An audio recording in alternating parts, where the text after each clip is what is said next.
What if Naruto summoned Rodan instead of Gamabunta? Within the past 2 weeks Naruto has found himself conflicted. In the beginning he was struggling to aptly find a decent teacher. This was due to Kakashi having chosen to train Sasuke over him. Instead of training with his sensei, Naruto was forced to learn under Ebisu, a closet pervert who he already has a rocky relationship with. At first, he was reluctant, however, in time he saw that there was some value in learning from the man. Then everything changed. Utilizing the flowing water from the hot spring. As for water walking training, the two were met with the sight of none other than Jiraiya the Toad Sage. Of course, Naruto didn't know who he was, and Ebisu was ragdolled before he could identify him. This led to exchange between Naruto and the sage that led to his current predicament. Despite the success of the water walking exercise, he hasn't progressed as much as he'd hoped. Jiraiya had hoped to capitalize on this time to have Naruto learn the summoning jutsu. To prepare for this, he made sure that Naruto had solid control of his chakra with water walking, and, unlike himself, made sure he signed the toad summoning contract. Everything was in place until the first attempt, and since the first tadpole was summoned, Jiraiya has been subjected to the largest amount of yelling within a short amount of time. It had gotten to the point that at times he would disappear in favor of conducting research rather than listening to Naruto's frustration. With time seemingly wasted, Naruto now looks to find his teacher to either accelerate his training or to learn something else. Now where the hell did that pervy sage go? Naruto mumbled under his breath. Irritated at the lack of his teacher's presence near his vicinity, Naruto was forced to search across the area for him. Seriously, how does he think I can achieve anything without his help? Dashing across the forest floor, he searched high and low for Jiraiya. He checked for areas of specific interest to the old man. He checked near the waterfall where girls went to prominently to cool off, but he wasn't there. He went into Konoha and checked for the peeping Tom. But just as earlier, he was a no-show. Seething in frustration, Naruto's search extended further in order to find the man. Eventually Naruto opted for the use of shadow clones to aid in his search. Expanding his search across the entirety of Konoha and beyond, but his search was in vain. It had seemed, at least to his observation, that Jiraiya had seemingly disappeared. His frustration was now replaced with disappointment as he returned to the area where he was training previously. Did he seriously abandon me? Naruto thought. The thought had crossed his mind while searching for the old man, however. He at least thought it was just because of the man's tendencies. Now it seemed that the thought could indeed be a viable conclusion. I know I'm not the brightest son, but still he could have taught me a different approach. Moving towards one of the large rocks, Naruto perched himself on it to rest and think. Granted, I don't even understand how this is supposed to help me with my fight with Neji and so forth. Releasing a sigh, Naruto continued to reflect on his situation. I have 3 more weeks before the finals and I have nothing to show for it. Maybe I just figure out how to do this summoning jutsu a different way. Maybe then I can at least have something to help me during the fight with Neji. Looking around the area, Naruto hoped that Jiraiya had left the toad summoning contract around for him to look at. It didn't take long for him to notice that the scroll was not amongst the other items around the camp. Annoyed, Naruto shook his head angrily before kicking himself off the rock. Great, it looks like I've got no choice but to figure this out entirely by myself. He exclaimed, how the hell am I going to even do this? Thinking about the situation, he noted that every time he summoned something different, it was after excessive use of the jutsu. The only problem was that it took him 2 weeks to get this far. Why does this have to be so complicated? There is no way for me to possibly summon a toad at this rate. Thinking on the topic, Naruto began to think of ways for him to figure this out. It took a few minutes, but an idea did pop into his head. Deciding it was better than nothing, he summoned a few shadow clones into existence. Alright, look, he began. The pervy sage isn't here to help, so we're going to figure this out on our own. I guess until a better idea comes to mind, we'll just keep at the jutsu until one of us makes progress and figures out what the problem is. Receiving an acknowledgement from his clones, Naruto set out to continue his training without Jiraiya.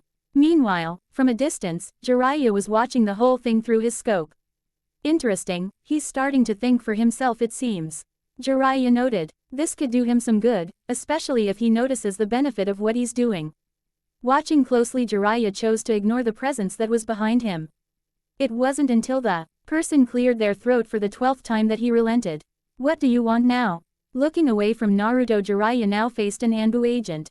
Lord Jiraiya, the Hokage has been requesting your Recent since you've returned to the village 2 weeks ago. The agent addressed, no doubt wanting that report. Sighing Jiraiya, reaching into his pocket he pulled out a small notebook. Tossing it towards the Anbu he replied. Take that to Sarutobi-sensei. It's what he's been bugging me about. Unsure if they should leave, the Anbu was about to protest but stopped upon sensing a level of killer ent radiating from the Sannin before them. Tell him that if there is something so important that it would impede on my godson's training, then he can come and get me himself.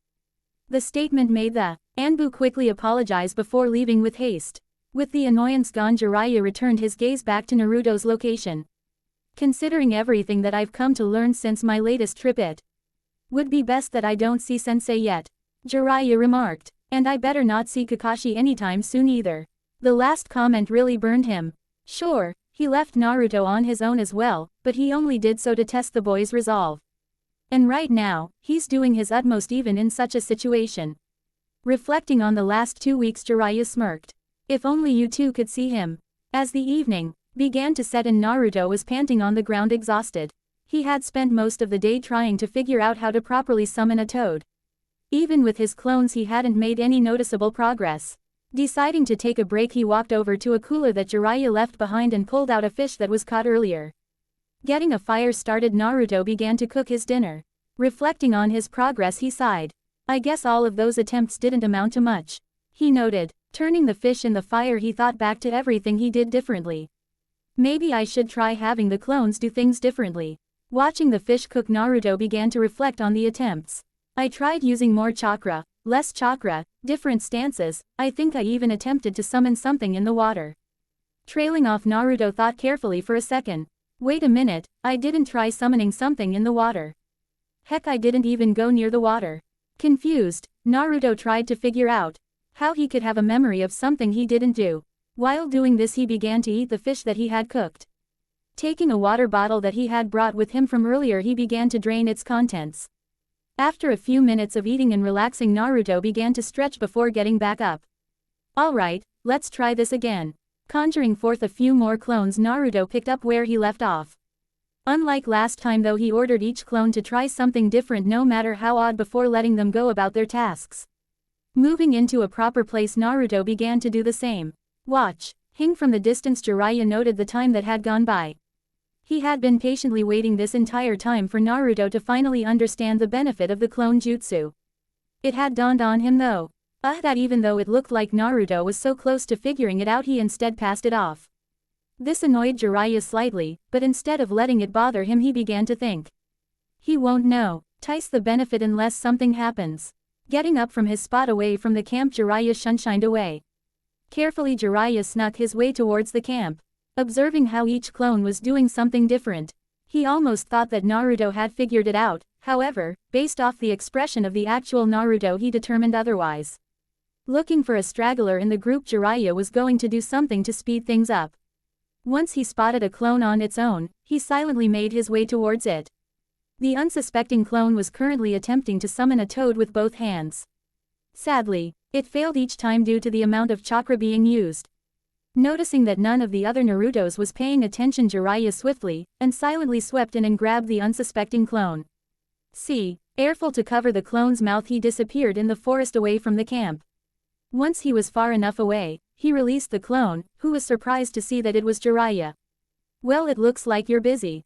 Jiraiya stated. Where the hell have you been? The boss has been looking for you everywhere. The clone exclaimed. I've been busy with some things. Jiraiya answered with a lie. But now that I'm done, I decided to help out a little bit. The clone though just gave him a look. You do know that I'm not the actual Naruto, right? The clone asked flatly. The gaze was enough to scrutinize Jiraiya. Yet the man ignored it and instead patted the clone on the shoulder. That's exactly why I grabbed you. Jiraiya replied. If you want to understand how to summon a toad, come to the waterfall. The clone became confused as to what he meant before receiving a blow to the gut. The pained expression that formed on its face was quickly followed by a cloud of smoke that formed following its dispersal. Looking over to the camp, Jiraiya simply smirked as he waited for his efforts to bear fruit. Back with Naruto, the young shinobi was busy attempting another summoning before a strange feeling overtook him. It was quick, but his stomach ached in pain, forcing him to clutch it with both arms. The interruption caught the attention of the other clones, who stopped to look over at the real Naruto. Just as quickly as it came, the feeling disappeared, perplexing Naruto. What really confused him was the memories of an interaction between him and Jiraiya. They didn't match anything that he'd previously remembered. Despite this, Jiraiya's words rang through his head. Curious, Naruto had his clones dispel before making his way over towards the waterfall. Leaving the camp, he made his way over towards the edge to investigate. Glancing over towards the bottom of the waterfall, Naruto noticed a small campfire. Confusion and curiosity conflicted his mind. Unsure of what to do, he decided to venture down towards the small fire. It didn't take him long due to his shinobi skills, but he was careful since day was quickly becoming night. With the dark of night claiming dominance over the day, the lack of light made it difficult to properly navigate down the cliff and towards the source safely. Thankfully, with some patience, Naruto made it down safely. Making his way over to the campfire, Naruto instantly noticed Jiraiya, who was busy snacking on a fish he had caught. He had also seemed to have noticed Naruto as he gave grin over towards Naruto's direction. Entering the light, Naruto was more confused than annoyed. Unsure of what to ask first, he just addressed the first that came to mind. "Did we meet at all today?" was his question, which was quickly followed up by, "And where have you been all day?" Content with just leaving Naruto in the dark, merely for his own amusement, Jiraiya relented.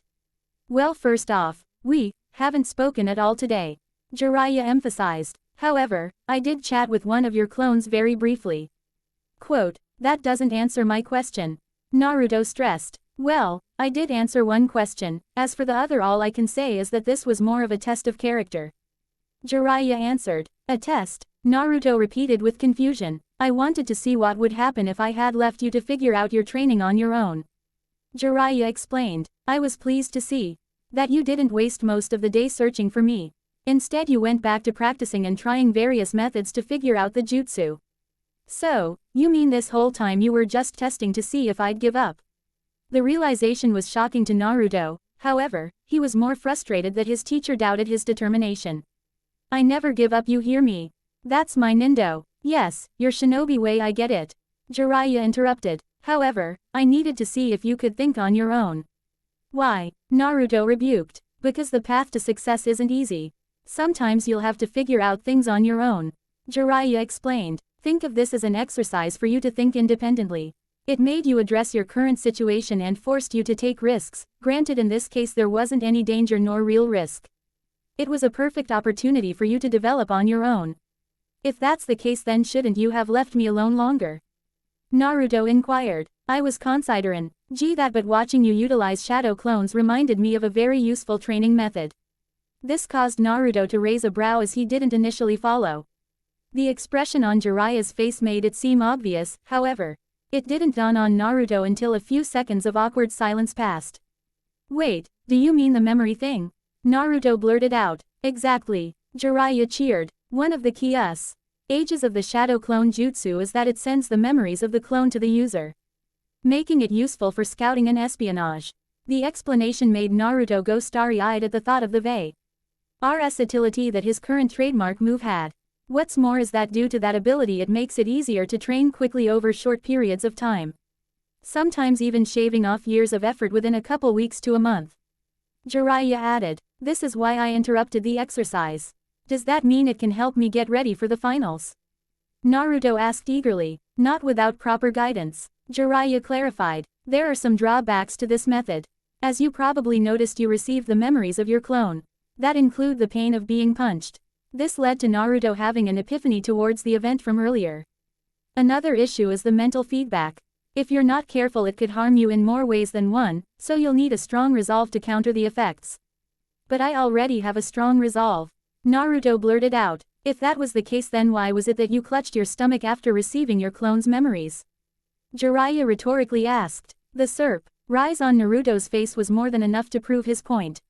"You're not exactly ready to be left training on your own with this method, as such whenever you'll use it someone must be present regardless." "Fine," was Naruto's response. He wasn't about to argue something that he couldn't properly defend.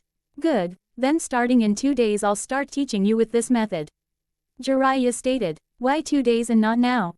Naruto demanded. He was eager to get started as soon as possible. "First off, it would be best for you to rest for tonight. You've trained hard enough today, so you must allow your body to rest." Jiraiya explained. And secondly, tomorrow I'll have you master the summoning jutsu. This took Naruto by surprise. It almost seemed too perplexed to have been mentioned. Did you hit your head or something? How are you going to get me to master a jutsu that I have been attempting to perfect for 2 weeks now in only one day? Naruto questioned with both confusion and curiosity. Simple, I'll show tomorrow. Jiraiya answered. This resulted in an immediate tantrum from Naruto. It would persist on and off again throughout the remainder of the night. In time though Naruto seized his questioning and turned in for the night. This left Jiraiya to ponder his thoughts alone. I was really hoping that he'd at least summon Gamakichi at this point, but it seems drastic measures need to be done. Jiraiya thought. I don't want to do it, but considering that he needs to improve by significant margin before the Chunin exam finals. Then again, he needs work on all his skills. As it stands now, I'd rather that he stays with me until he improves. Looking up at the night sky, Jiraiya noted his concerns before deciding to turn in for the night as well. Making sure that his senses air sharp regardless as he began to rest. Blank. When morning came, Jiraiya had found that Naruto was already up and about. Strange considering he was usually the first one up. Considering he passed out first and I didn't get to sleep until much later, it makes sense. He noted. It became apparent once Jiraiya got going that Naruto had caught some more fish for them, resupplying their food supply and saving them a trip to the village. Well, look at you. You're a bona fide fisherman, Jiraiya commented, gaining Naruto's attention. Oh, about time you woke up. I was beginning to think you died in your sleep. The sarcastic undertone made it clear that he was annoyed. Why, what time is it? Jiraiya asked. Look up, Naruto replied. Looking up, Jiraiya noted that the sun was directly above them, signaling high noon. With a sheepish chuckle, Jiraiya acknowledged his lateness. Sorry about that, I didn't think I was that tired. He genuinely admitted. I hope you weren't waiting that long. Not really. I found myself doing other things like catching some fish while you were still passed out. Naruto stated as he motioned to around the camp. I went ahead and bottled up some more water from the stream along with going and grabbing more ice for the cooler. I also got all the trash and took it to the closest waste disposal and took a bath in the hot springs. How long did that take?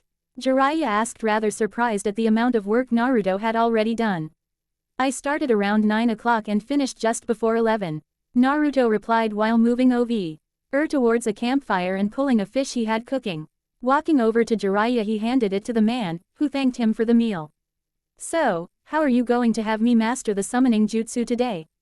Chewing the bit of fish in his mouth, Jiraiya replied, I'm going to help you access the other chakra you have. The nonchalant answer was perplexing, but Naruto quickly understood what he meant. You mean, Naruto started before getting a nodding confirmation. Yes, I'm going to help you access the Kyuubi's chakra. The thought gave Naruto anxiety. The thought of using the fox's chakra had a foreboding feeling around it. Don't worry about it, Jiraiya began. With my guidance nothing should go wrong. The gesture did reassure Naruto a little, but he still felt hesitant about using the red chakra again. Is this the only method? Naruto asked, hopeful for an alternative. Why are you so hesitant, Naruto? You can use that chakra to help you.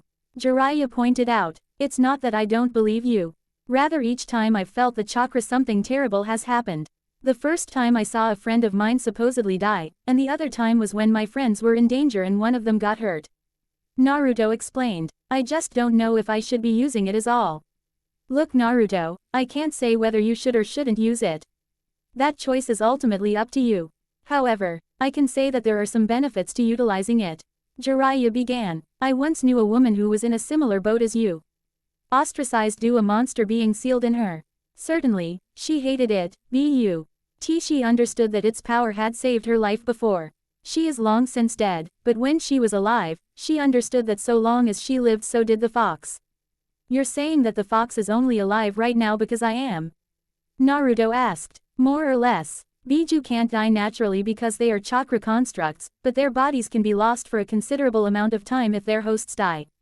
This puts a burden on the beast as it has no physical connection with the world. Jiraiya explained. From my understanding, Biju would rather avoid this situation for some reason, which has often led to symbiotic relationships to form between the beast and host, albeit reluctantly. Reflecting on the rather heavy material being explained to him the best he could, Naruto responded, do you really think that it would help me willingly? It's either this or shadow clones until you summon something with legs. Jiraiya explained. The man knew that this was heavy topic. He also knew that Naruto probably had mixed feelings towards the fox because of his treatment from the villagers. I just want to start his training as early as possible, because Kushina never trained with the chakra. Iya thought before reflecting on other information. According to Sarutobi-sensei, neither did Mito. Hopefully I'm not tempting fate with this course of action. Having thought about it for a moment, Naruto decided to respond. I'll go along with your idea. However, if something happens, you know it'll come back to you. He mentioned. And if something does happen, I'll take responsibility for it like the adult I am. Jiraiya replied with slight gusto. Somehow I doubt that. Naruto mumbled to himself. I heard that. Jiraiya stated. Glad to know. Naruto retorted back. So, when are we going to start? Well, I was considering going to the village and doing a couple of errands first. Jiraiya mentioned. Does it have any impact around the training method? Naruto inquired. Not really. Jiraiya mentally noted. I'd just prefer for you to have some decent memories should this fail. Looking back at his inquisitive godson, Jiraiya knew he needed to respond. Well, it was getting something to eat. Although you already went and got us fish. How about a dip in the hot springs? Why, I already went and did that this morning, recall. Naruto mentioned, getting a sheepish look from Jiraiya. He had completely forgot that Naruto had taken care of some errands prior to him waking up. He then considered the other ideas he had. Minus seeing if Naruto had a girl he liked. However, with Naruto acting it difficult for him to create an excuse, he may as well just give up.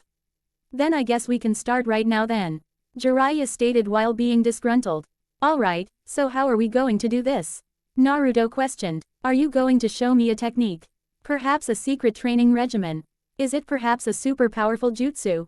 Pandora's box had been unleashed, yet this did not deter Jiraiya.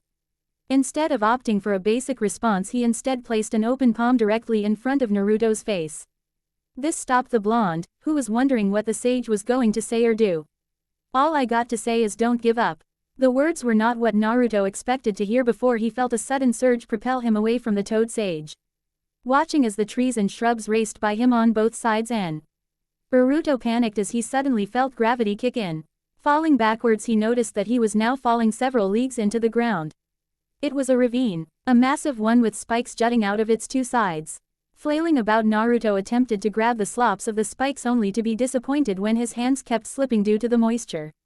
At the top of the ravine, Jiraiya stared downward. Watching as Naruto's figure slowly disappear into the darkness of the abyss below. Concern was present in his mind, but a certain level of confidence was also present. I apologize, Naruto, but for you to access that chakra, I've noted from information gathered that you need to be pressured. Watching as his godson disappeared, the only thing on his mind was the hope that Minato's line was not going to end because of him. Descending further into the abyss, Naruto attempted to calm himself and wrap his mind around the situation.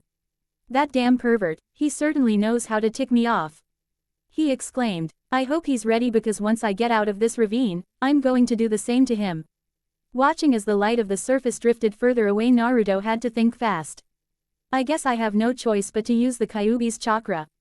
He thought. Otherwise I am going to die. Concentrating, Naruto began to remember the feeling the chakra gave him when he used it. Holding on to that feeling, he began to search for it within his being. The source of it all, the Kyuubi itself. Blank. Before he knew it, his surrounds seemed to change as he fell into some water. Though shallow, the water broke his fall. Surfacing, Naruto found himself in a different location. Unlike the ravine he was just in moments ago, he instead found himself within a corridor of sorts with pipes adorning the walls. It was bleak and cold, along with a lack of lighting on top of the still silence. The atmosphere made the location unnerving. Curious as to his whereabouts, a loud humming sound radiated across the walls. What the hell was that? Naruto thought aloud. Just then another loud vibrato reverberated across the corridor. This one louder and deeper than the last. I don't like the sound of this. Looking around at his surroundings once more, Naruto attempted to deduce his location.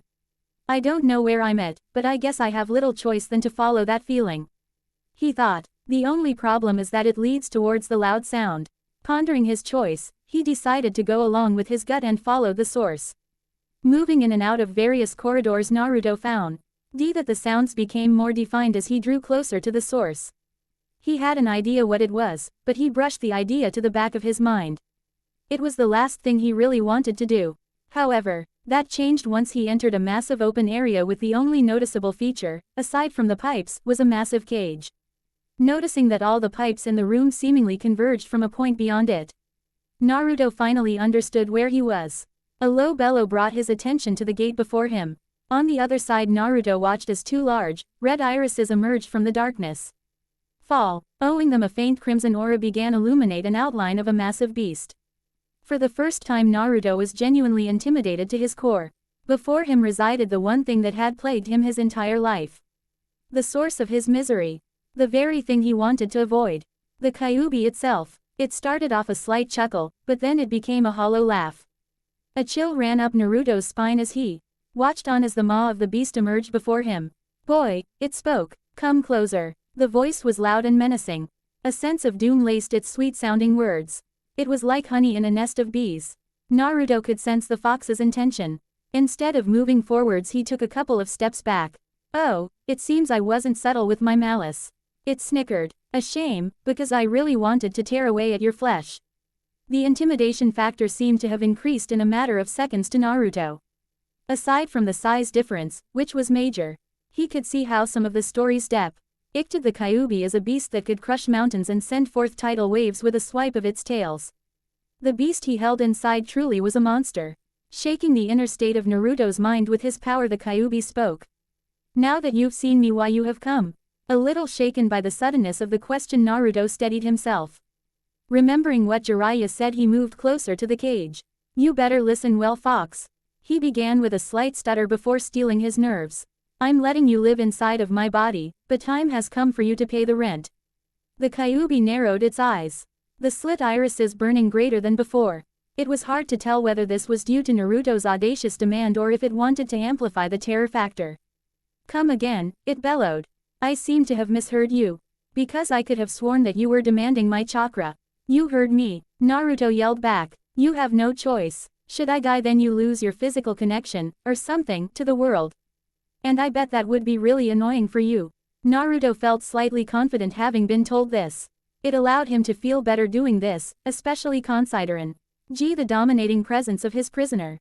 At first there was no response. A stillness permeated the atmosphere of the room, which made the already unnerving setting rather tense. The stillness, though, wouldn't last.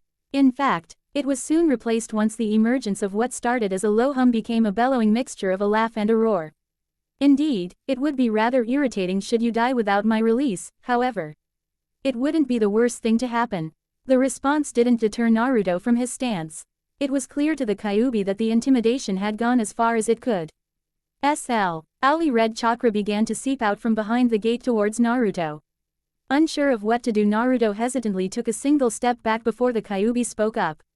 "Consider this as your payment," it mentioned. "However, don't think that you'll be getting any more help than this from me in the future. Trust me when I say I doubt I'll ever ask again." Naruto honestly, but bluntly added before the red chakra began to swirl around him. It took him by surprise as he wasn't expecting either the amount or the violent nature of it. It was like a maelstrom of energy filling his being. Torn from his Naruto's consciousness returned to the present. Blank. Finally brought back to reality, Naruto remembered his training. Everything that had gone wrong with the summoning jutsu was ignored. He focused everything he had at that moment. It was do or die situation and he wanted to live. Channeling the new source of power at his disposal, Naruto bit his thumb. With a single breath, Naruto exclaimed with all his might, "Summoning jutsu." Upon doing so, a large cloud of smoke erupted within the ravine. Descending into the cloud, Naruto could slowly make out a silhouette of a large creature. Erupting from the smoke, two large appendages seemingly braced the entity in place. Within moments, Naruto braced himself as he landed on the back of whatever he summoned. With a slight thud, Naruto felt his body ache having landed on a rather sturdy surface. "What the hell? Why did that hurt? I thought toads were soft." Questioning what had happened, Naruto looked down at the surface he was resting on. Shifting his aching body, Naruto noticed that whatever it was, the surface was rigid and dry. "This is no toad." Examining the creature further, Naruto noticed some oddities. Unlike a toad, the surface of this creature was scaled. Rows upon rows of burgundy scales lined its back. Another feature he noticed was that the creature had a single row of spikes protruding down its back. Following the spikes down, Naruto noticed a large flat, fan-shaped tail. Turning the other way, Naruto looked up to what he considered the head of the creature. Two large horns adorned its head and, from what he could make out, at the front was a large, menacing beak. It didn't take long before Naruto took note of what was holding up the beast. Locked into place against the sides of the ravine were two massive clawed wings. Bewildered, Naruto's heart began to race upon hearing a bellowing voice. "Where am I?" The creature tiredly groaned. Opening its eyes, it began to move its head to investigate its surroundings. "This isn't my volcano. How did I get here?" Taking a moment, the creature finally took notice of a strange sensation on its back. Considering it nothing more an itch, it began to shift its body. It was at that point when Naruto made his presence known. "Hey, wait a minute, you stupid bird. I'm on your back," Naruto yelled. This got the creature's attention as it shifted its head to see Naruto. "Who the hell are you?" it demanded. "Are you the reason why I'm here?" "To be fair, I meant to summon a toad to save my life because I fell into this ravine," Naruto explained honestly. However, the creature's anger seemed to escalate regardless. "So, you're the reason why I'm here," it roared. "I'm going to tear you apart for interrupting my slumber." The creature then began to shift inside the ravine. Violently it struck against one of the spiked walls, hoping to remove Naruto from its back. Shifting around quickly, Naruto managed to avoid being crushed. However, to reach safety he decided to risk moving up towards the head. Leaping up to the head of the creature, he retorted with, "Hey, don't blame me. I got shoved down into this ravine by my perverted teacher. Had it not been for him and probably that stupid Kyuubi, you wouldn't be here." "Kyuubi," it roared in anger. "What is your connection to the Kyuubi? Technically speaking, he is sealed inside of me. I had him give me some chakra to summon you. I guess he's the reason I summoned you," Naruto explained while slowly deducing that the Kyuubi may have had an effect with the jutsu. A low rumble came from the throat of the creature as it spoke. "I see, that fox has a death wish." Unsure of what had gone wrong, Naruto's senses were screaming danger. "That fox, no, those Biju in general have given me great strife in the past. And I swore that if an opportunity arose then I would erase their existence from this world myself. I'm starting to get on the sins of your father's vibe from this situation," Naruto mumbled to himself. However, as anxiety and panic began to set in, he quickly thought to separate him from the Kyuubi. "Hang on, I'm just a vessel, no, a prison for the Kyuubi. I haven't wronged you in any way. No, but do you think it would be beneath me to kill a mere human to get my quarry? I have killed millions of people in my life. What is another to the list?" The Mali CE in its speech matched its ferocity that was on display. "Hey, wait a minute, you can't kill me," Naruto retorted. "I'm the one who summoned you, so you should be looking at me as though I'm your boss." This seemed to have struck a nerve as Naruto had to cover his ears due to the loud roar his summon emitted. Feeling another shift, the creature dropped itself towards the bottom of the ravine. Something that alarmed Naruto due to its suddenness. Clinging onto the creature's beak, Naruto felt the impact the creature made as it landed at the bottom. With a sigh of relief, Naruto thanked Kami that he was still alive. However, the creature that he was clinging to wasn't so merciful. Violently butting its head, Naruto was flung off the creature and onto the ground. Had it not been for some quick hinking on his part with shadow clones, then he could have been seriously injured. Instead, he landed on a bunch of his shadow clones that were produced to cushion his fall. Rubbing his back, which was still aching from landing hard on the back of the creature, Naruto looked up and finally noticed the visible size difference between him and the creature. Standing nearly 86 meters tall and having a wingspan that was about 356 meters in length. This creature was massive and it easily overshadowed Naruto. "This guy is nearly as big as the fox," Naruto thought as he noticed that it shifted to look down upon him with menace. "You dare to think that you could master me?" The beast roared as it raised itself to its maximum height. Additionally, it extended its wings out to their maximum length. Just when Naruto had thought the creature couldn't be any more intimidating, its body ignited into a seemingly volcanic state. The heat that was being produced burned the area around them, and Naruto inched away to escape such terror. It was at this point that Naruto understood that this was no ordinary creature. It was a monster. "I am the one born of fire," it began. "The titan of winged fury. The fire demon. I am Rodan, the king of the skies. And you, boy, who are you claim mastery over me? I answer only to one, and he is the king of the monsters." With that, Rodan released a mighty roar, the likes of which shook the very earth beneath its feet and shaking Naruto to the core. Abandoned at the bottom of the ravine with this monstrous bird of prey, Naruto could only think of one thing.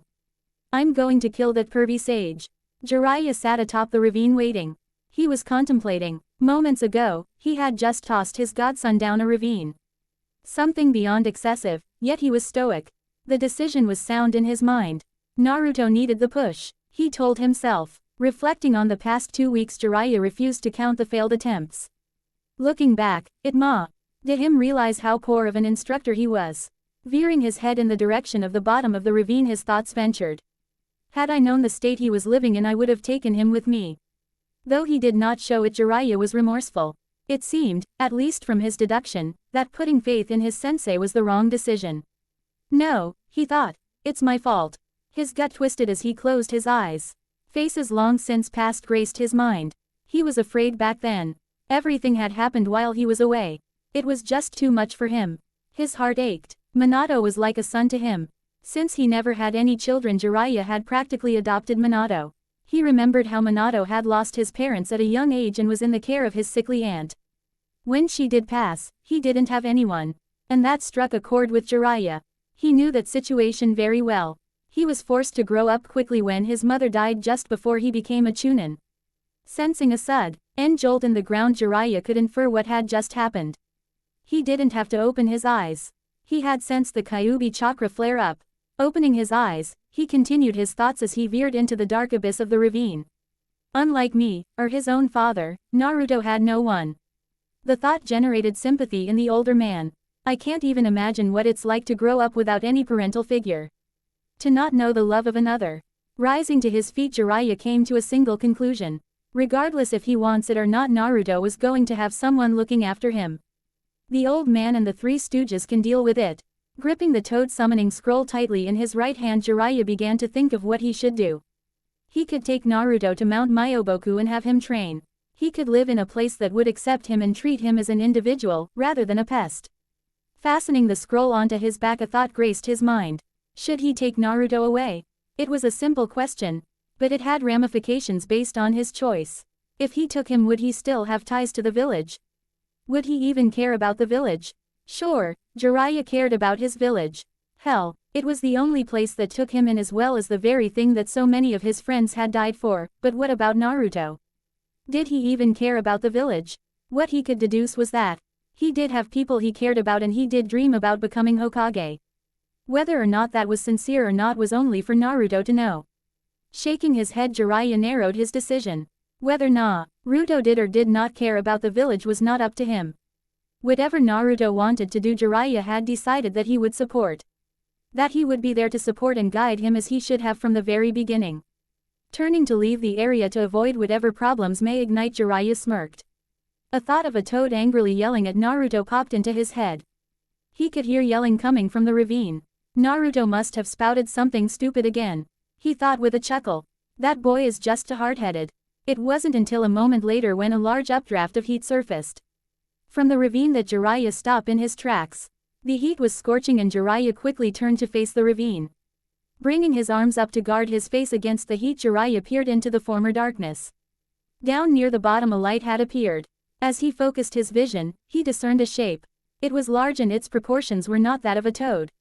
Fire graced its form, making it hard to discern the exact creature. But Jiraiya thought that he could make out wings. Panic gripped him as he moved back a couple steps before lunging down into the ravine. There was no time to think about the situation. He could tell that whatever this creature was, just based off the heat alone, meant serious harm. Jiraiya wasn't going to walk away from this threat. Not so long as Naruto was trapped in this ravine. Feeling the scorching heat pass by him, Jiraiya narrowed his sights on the creature. It was a large summoning. A sense of pride graced his mind. Naruto had been able to summon a large battle summon. But it seems the Kyuubi chakra had caused something to happen. Whatever the case, he was going to deal with it. Biting his thumb, Jiraiya began a series of hand signs and channeled his chakra into his hand. Blank, blank. Scurrying to his feet, Naruto managed to avoid a strike from Rodan. Terrified, he sought to find shelter from both the heat and Rodan's fury.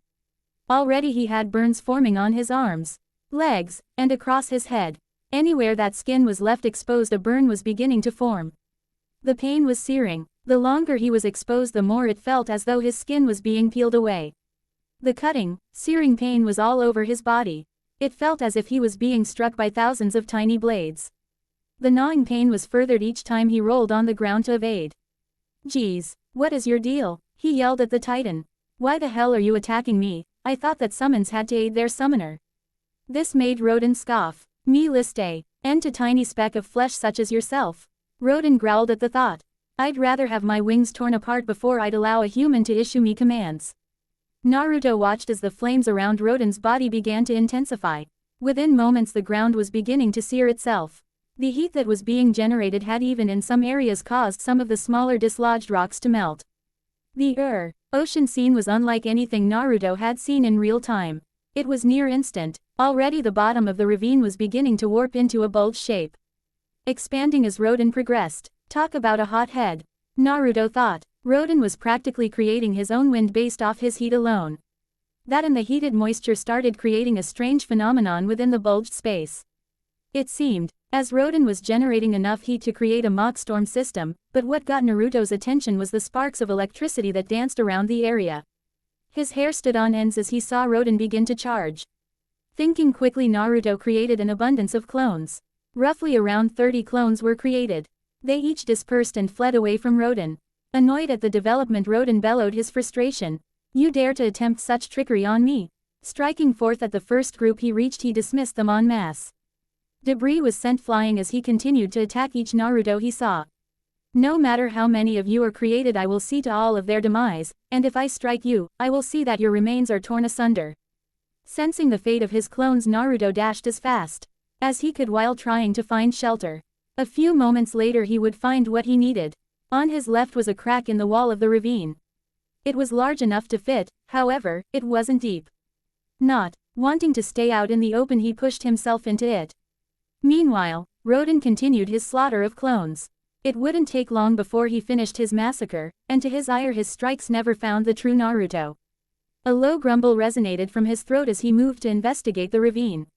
He was sure that Naruto hadn't gotten far. Pushing himself as far into the crevice as he could, Naruto held his breath. Rodan was just outside the entrance. Thankfully, it was at ground level, so it should be hidden from his view.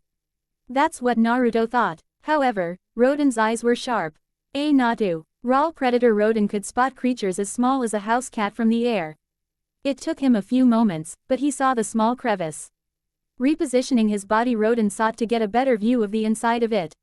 Naruto thought that Rodan was merely attempting to search another part of the ravine and let out his contained breath. Looking back up, he felt a lump form in his throat. Across the bulge, in the ravine, was Rodan, and he was staring directly at him. It was a sinister look. Slowly Rodan began to move over towards the crevice. Naruto's heart began to sink as he realized his situation. Understanding his situation and the danger of remaining in the small space, Naruto decided it was best to run. Quickly he dislodged himself from the small crevice and dashed with great haste. Watching T.S. Rodan bellowed as he ignited his flames once again. The heat was immense. His feet burned as he felt his sandals slowly stick to the ground. They were melting, he could tell, based of the resistance he met while he was trying to run.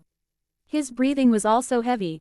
Wet sweat escaped his pores, traced his body only to evaporate shortly. Naruto felt his head go heavy and his vision blurred.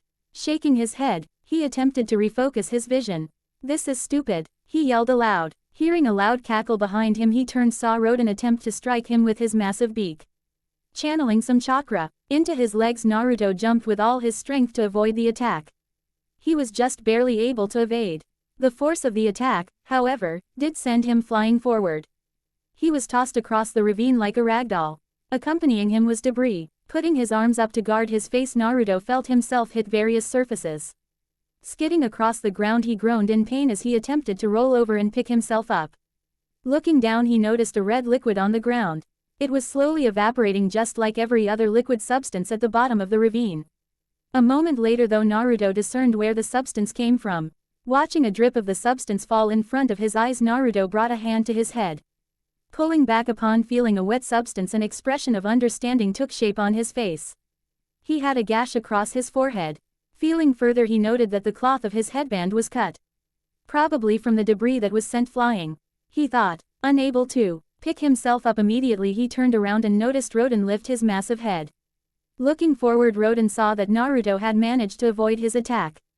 A bellow creeped from his throat. Annoyed, He had missed. He shifted his body and moved to advance on the downed Naruto. Talons scrapping across the warping walls of the ravine. Rodan stared savagely at the genin. His sulfuric-colored eyes bore holes into the boy. They were sinister, malicious and filled ire. Weakened physically, Naruto attempted to push himself back away from the approaching titan. His vision worsening. With each motion of his hands he felt the flesh of his palms being sheared off by the burning ground. Little did he know his palms were bloody. The outer layer of skin on his hands had long since been burned away. What tore from his hand was the muscles that resided below it. Additionally, the blood loose from other similar wounds and additional injuries had been the cause for his lose of vision. Dehydrated and being literally roasted alive, there was little that he could do. Despite having it, the Kyuubi's chakra could do little to keep up with Rodan's heat. The issue was the ravine itself. It trapped the heat. And hardly had any wind reach the lower levels. What water was there had long evaporated, not that it mattered. Naruto was certain that even in this heat what water remained would have been boiling. King up, Naruto could discern the large figure of Rodan staring down at him. From his position he could see the massive bird of prey rearing back his head. A great amount of heat was building up. Rodan's chest began to emit a strange glow. From the back of his throat a light could be seen generating. Never one to give up, Naruto attempted to stand. His hands and legs burned. His body felt as though it would give. Making onto one foot and then slowly the other he stood. Bringing his bloody palms together he would attempt at least one more act. Standing defiant, Naruto was prepared to face Rodan. And he would have until a sudden explosion shook him off his feet. Above the two a mighty form descended and landed behind Naruto, causing him to get flung forward. Landing on his back, Naruto groaned. As he motioned his head in the direction of the large form. It was massive, roughly the same size as Rodan. The creature wore clothes and bore weaponry. Taking a closer look, Naruto noticed what the creature was. It was a massive magenta toad, and atop its head stood Jiraiya. Standing atop Gamabunta, Jiraiya faced the beast in front of him. He was surprised that the creature was much larger than he expected.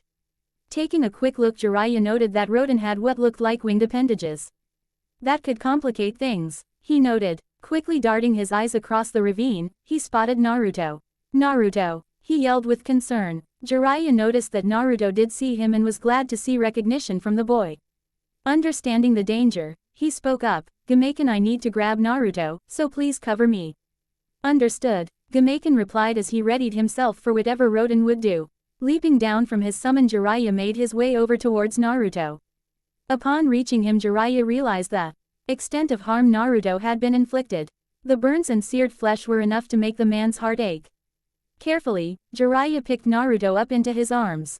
Bellowing a loud cackle, Rodan garnered the two's attention. You dare to interrupt me? His anger began to manifest itself with his flames once more. This made Jiraiya wary. He had never seen something like Rodan before. That boy is my quarry, and if you wish to help him then I will kill you as well. Realizing what was about to happen, Jiraiya quickly began to retreat to Gamabunta. Rodan, noticing this, readied to lunge himself at these new arrivals. Letting out a loud primitive roar, Jiraiya turned and saw the approaching titan. Rushing forward, he aimed to take out Jiraiya and Naruto in one strike, before moving to take out the large toad. Gamabunta, seeing this, positioned his shield in front of his body and charged. Colliding his large, shielded body into Rodan's, Gamabunta bashed his shield into Rodan and attempted to push him back. The sound was thunderous, and the earth shook. You will not harm them, Gamabunta growled. Attempting to push Rodan back with all his strength, Gamabunta struggled against the titan, but he began to meet resistance. Rodan, unwilling to let himself be pushed back, stretched his winged appendages outwards and gripped the sides of the ravine with his talons. Digging deep into the walls, Rodan managed to slow the advance of Gamabunta's charge. Growling in response to the toad's challenge, Rodan bellowed with sinister intent, You dare to challenge me, toad? I have massacred plenty of your kind before. Reaching a halt, Rodan pushed back with all his might. What makes you think I won't kill you as well? This sent Gamabunta back a bit, but he was still standing firm with his shield up. Growling at T.S. Rodan let out a nasty hissing sound as he leapt forward at the toad. Taking the sides of the ravine into account, Gamabunta thrusted his Sasumata forward. Catching Rodan's neck in the fork of his weapon, he attempted to keep his foe back. Annoyed, Rodan leapt back. Once away from the toad, Rodan began to rethink his method. He knew that the confined space restricted much of his movements. In this combat situation he was unable to utilize his wings properly, but that wouldn't be necessary. Taking a different approach, Rodan leapt onto the side of the ravine. gripping deep into the wall of rock with his talons. Turning towards the other side, he then leapt towards the other wall and did the same. In quick succession he leapt once more and made his way behind Gamaiken. The toad, taken aback, did not have enough time, nor room to turn around in response. In a matter of moments Gamaiken felt a sharp pain as his back was sliced by Rodan's talons. Stumbling forward, Gamaiken uttered a slight curse before rolling on his left side and rotated his body in the slightly bulged area created by Rodan. He was bleeding, but he paid his wound no mind. He glanced towards his left and took note of Jiraiya's position. He needed to make sure that him and Naruto were protected. Deciding a course of action, Gamaiken readied himself. "Jiraiya," he called out. The older man looked in his summons direction. "Prepare to jump onto my back." Nodding, Jiraiya watched as Gamaiken charged forth with his Sasumata pulled back. Rodan, in response, attempted to leap over the toad. As if in response, Gamaiken slammed his back feet into the ground and leapt into the air to intercept. Thrusting his Sasumata into the nape of Rodan's neck, he pinned the titan against the wall of the ravine. Swinging his weapon down, he forced Rodan onto the ground. The ravine shook as the titan fell. Jiraiya, quick to ensure to avoid debris, made his way behind Gamaiken. Taking the moment, Gamaiken moved back and awaited Jiraiya. In haste, Jiraiya leapt onto Gamaiken and yelled, "Now jump, Gamaiken." Following the instruction, the toad braced before launching himself into the air. Soaring through the mist and fog of the ravine, he eventually reached the peak. Gamaiken had managed to clear the ravine in a single bound. Looking into the ravine, Jiraiya kept his eyes fixed to see if Rodan was pursuing them. Back at the bottom of the ravine, Rodan had picked himself up. He had seen Gamaiken pick up Jiraiya and Naruto before leaping away. Bellowing out his anger, he stood up and spread his wings. They were massive. Rodan's power had always been fixed in his wings. They were the source of every trick and tactic he had. He had not been able to use this aspect while at the bottom of the ravine. Now that would change. With a thunderous clap, he launched himself into the air. Unlike Gamaiken, who had to eventually land, Rodan soared into the sky, and with great speed. Landing on the surface, Gamaiken felt his body ache. His wound was causing him some slight problems. He couldn't tell how deep the gashes on his back were. From what he could tell, they weren't pleasant. There was a slight issue for him keeping his footing when he landed. "Gamaiken," he heard. It was Jiraiya. There was concern in the man's voice. "Do not worry, Jiraiya, I'm fine," Gamaiken reassured. Jiraiya was unsure. Whereas Gamaiken could not see his own wounds, Jiraiya could. The gashes were deep. Not deep enough to kill the massive toad, but deep enough to cause some issues. He was going to speak up, but Gamaiken spoke first. "Jiraiya, I do not know if I can deal with that creature. It seemed unfazed by my attacks." "I noticed," Jiraiya added. "We may need to change tactics." Having fought many battles, Jiraiya was sure that he could think of something. Despite his own lacking knowledge of what the creature was, all he needed to do was to come up with a plan. A sudden change in the wind took Jiraiya out of his thoughts. Holding his gaze over towards the ravine, he watched as Rodan surged forth into the sky. It was astonishing to see how quickly Rodan was moving. He watched as Rodan banked in the air and was now turning to dive bomb them. "Gamaiken on our 6, he yelled in a hurry. Rotating his body 180 degrees, Gamaiken positioned his shield to take the blow. Seeing this, Rodan roared a mighty cackle as he shifted slightly. He did not care about the item. Slowly the flames from before began to reappear around him.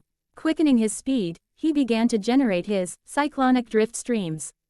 They were tearing through the land, sending tree and loose earth surging with him. And due to his flames, any and all flammable materials were ignited. It was a firestorm, a living firestorm. Taken back by the display, Jiraiya and Gamaiken braced themselves. In seconds, Rodan collided against Gamaiken's shield. The force pushed the wounded toad back several massive steps. Skidding across the forest, Gamaiken found he could barely hold back Rodan's strength. "Damn," he cursed. Gamaiken struggled to resist, but he couldn't match it. Rodan, now up close, used Gamaiken's shield as a springboard to launch himself back into the air. As he did, he flapped his wings in a thunderous clap. The reason was not to just soar upwards. Utilizing his ability to create drift streams, Rodan flapped his wings to direct the inferno he had just created towards Gamaiken. Seeing what was about to happen, Gamaiken lashed out his tongue to pull Jiraiya and Naruto into his mouth. He heard Jiraiya yell something, but he didn't catch it. Closing his eyes, he braced as he felt the sting from the heat increase greatly. It was nearly instantaneous and Gamaiken let out a hiss. Holding out, Gamaiken positioned his shield to cover himself the best it could. The firestorm did not last but half a minute. But it left much of the landscape burned.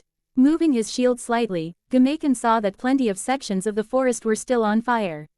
In front of him was a path of scorched and barren earth caused by Rodan. It honestly surprised him how much damage the Titan could do just by flying. Scanning the area, he saw that Rodan was back in the sky above him. Taking this moment, he opened his mouth to release Jiraiya. The white-haired man, upon seeing the outside, was stunned. The area had drastically changed within mere moments. Jumping on top of Gamaken's shield, he saw how great the damage was. It was also then that he noticed Gamaken's state. The toad was worse for wear. His wounds on his back were still open, his clothes were charred and there were burns adorning his body. Gamaken. Jiraiya spoke but was silenced by the magenta toad. Jiraiya, I cannot defeat this beast alone. He stated, I do not even believe that I have the strength to last any more attacks by it either. Understanding, Jiraiya knew he needed more help to deal with this threat, but first he needed to take care of something. Looking at Naruto, who was still resting in his arms, Jiraiya took the moment to create a shadow clone. Are you sending him back to the village? No, it would be putting both him and the village in danger. Jiraiya answered, you heard what it said, Naruto is its prey at the moment. And it seems that it will pursue him no matter what. Pulling the toad summoning scroll from his back, Jiraiya handed it to the shadow clone. Turning towards Gamaken, he looked. The toad in the eyes as his clone took Naruto and the scroll before leaping onto the toad's head. I need you to take Naruto back with you. Surprised, Gamaken protested. And leave you alone to fight that thing. This semi-surprised the man. Do not think for just a moment that my injuries will prevent me from fighting this beast. Normally well-spoken Jiraiya could tell that Gamaken was serious.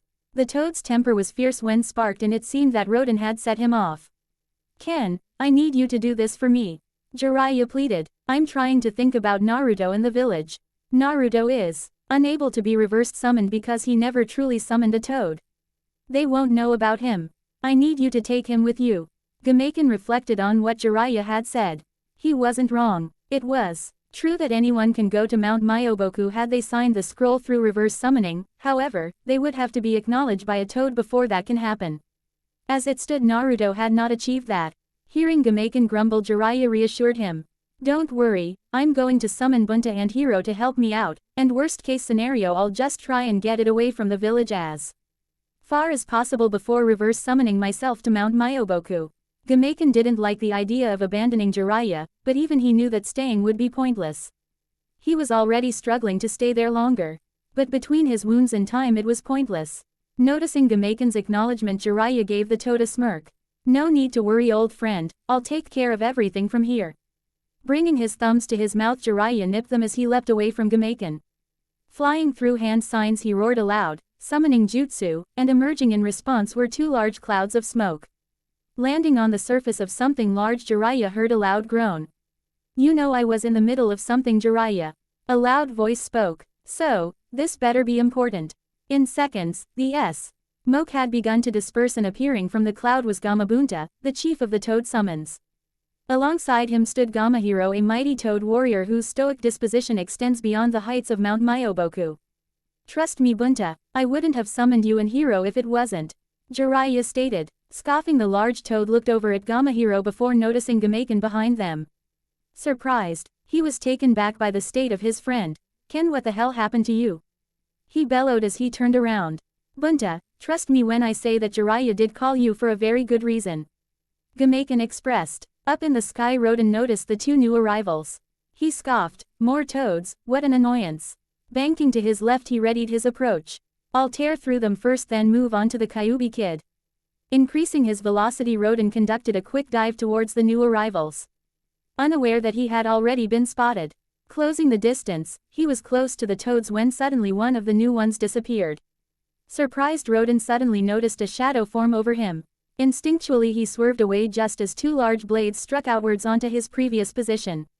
The attacker was Gamahiro. He had long noticed Rodan upon his summoning and had been waiting for the prime moment to strike.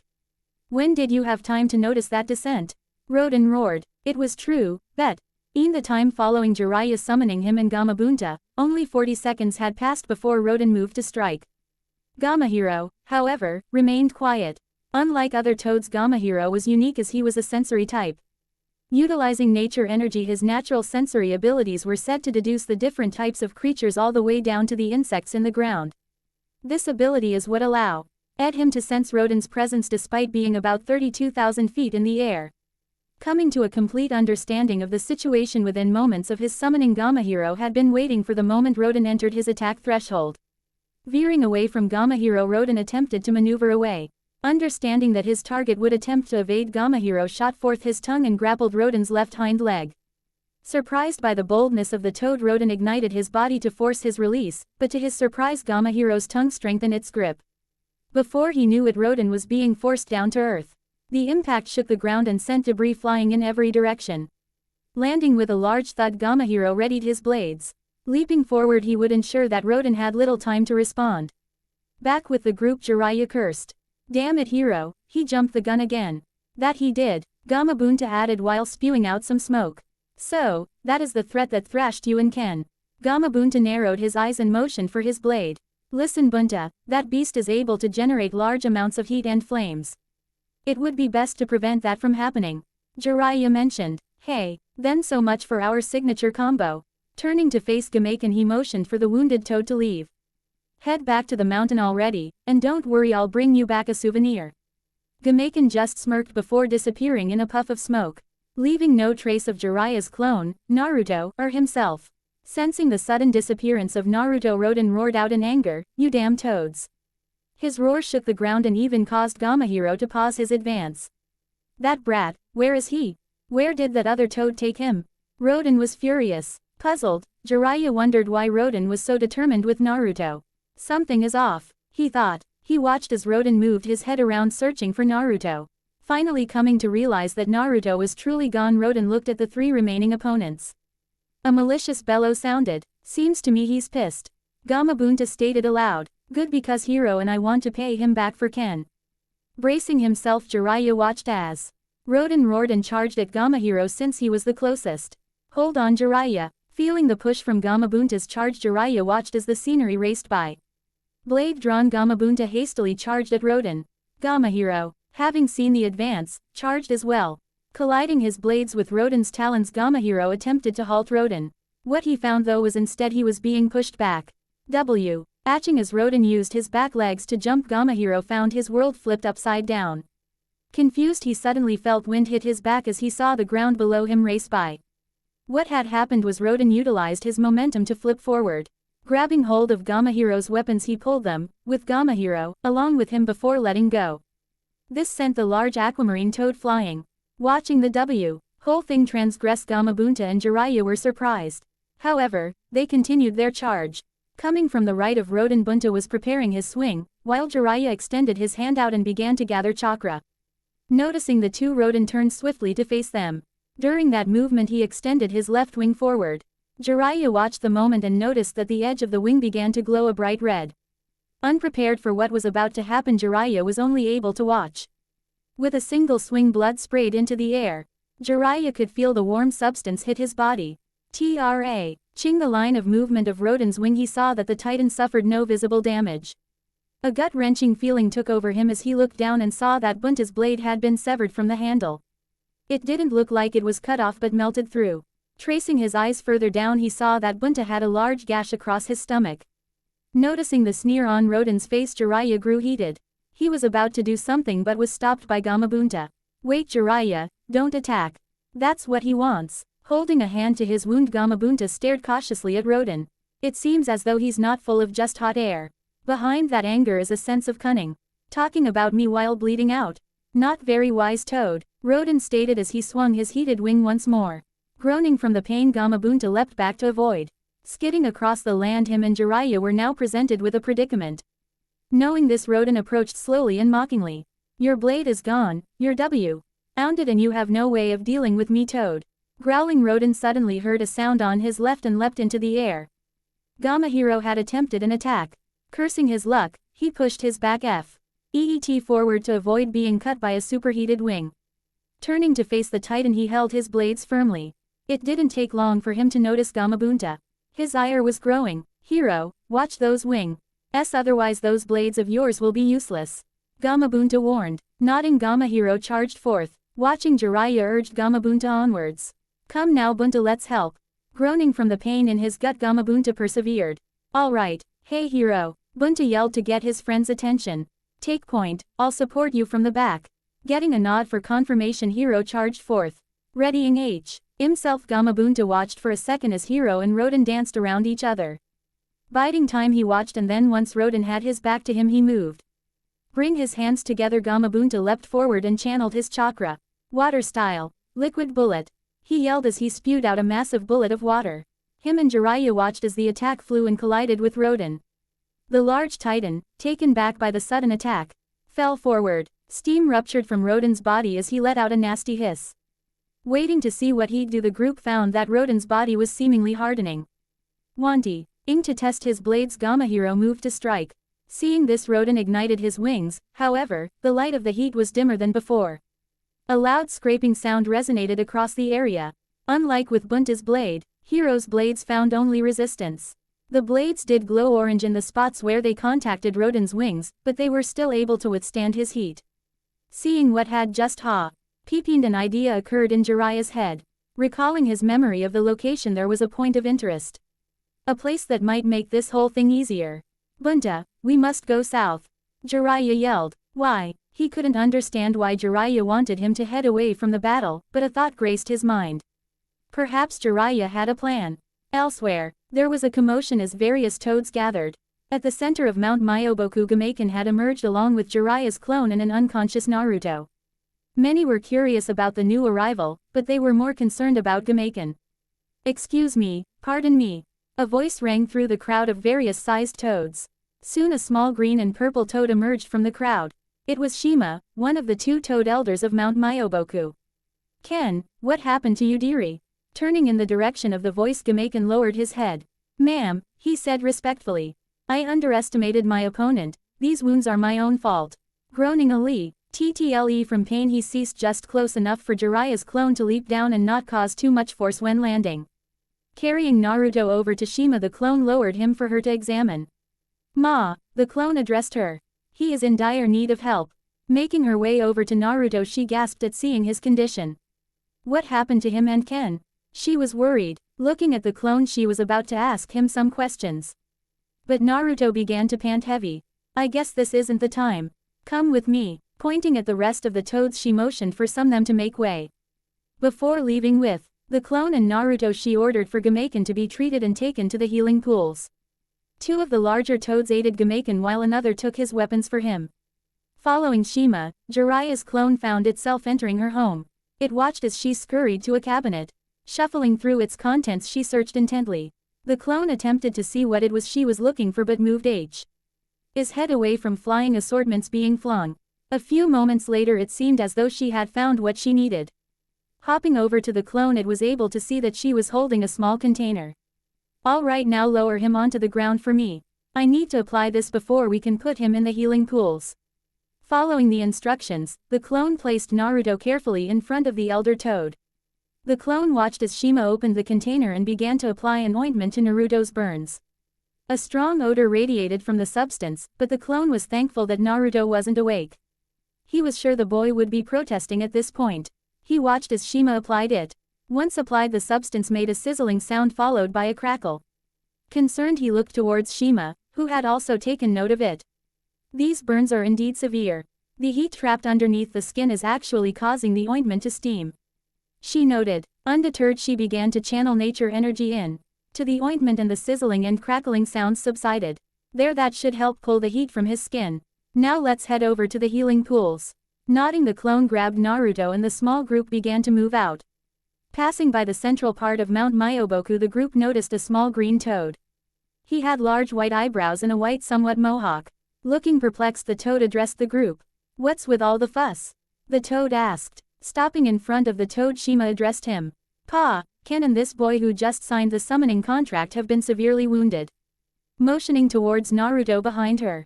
Fukasaku was surprised. What's more, whatever did this is fighting Jiraiya, Bunta, and Hiro at the moment. Looking over at the clone, Fukasaku realized the precedent. Then allow me to accompany you. Before they could do anything, Jiraiya's clone suddenly stiffened. Noticing this, they were taken back when the clone dispersed into smoke. Quickly, Fukasaku moved To catch Naruto before he hit the ground. What just happened? Shima exclaimed. Careful with Naruto. Fukasaku seemed to understand what had just happened. It seems that there was disruption with the jutsu. He stated. Shima turned towards her husband. A look of concern formed on her face. That would mean that something has happened to Jiraiya boy. She deduced. Concerned, Shima failed to notice that her husband had begun to look over Naruto. Checking him over, Fukasaku noticed the wounds. He knew that they were painful, but at the same time a question began to form in his mind. Laying Naruto on the ground, he began to inspect the burned areas. Despite being covered in ointment, provided by his wife, he could sense something radiating from them. It was heavy, more so than normal chakra. It felt like nature energy.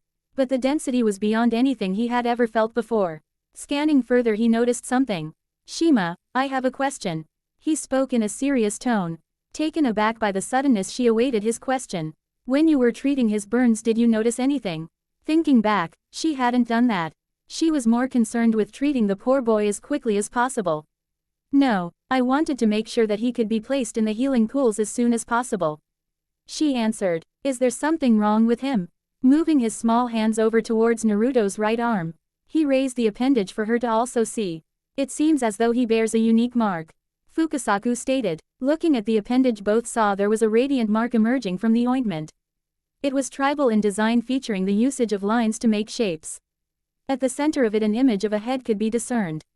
Whatever it was emitting large amounts of nature energy. I believe that part of this lad's problem isn't just his wounds, but this mark. Concerned, the two were unsure of what to do until a large cloud of smoke erupted adjacent to them. Taken back, they moved, to avoid a large figure from falling on them. With care, they moved Naruto away from harm as they looked onto the transpiring scene. Emerging from the smoke was a daunting sight. Gamabunta and Gamahiro were both unconscious. Covered in burns and cuts, the two were battered. Looking onwards, the two elder toads noticed that their weapons were seemingly melted.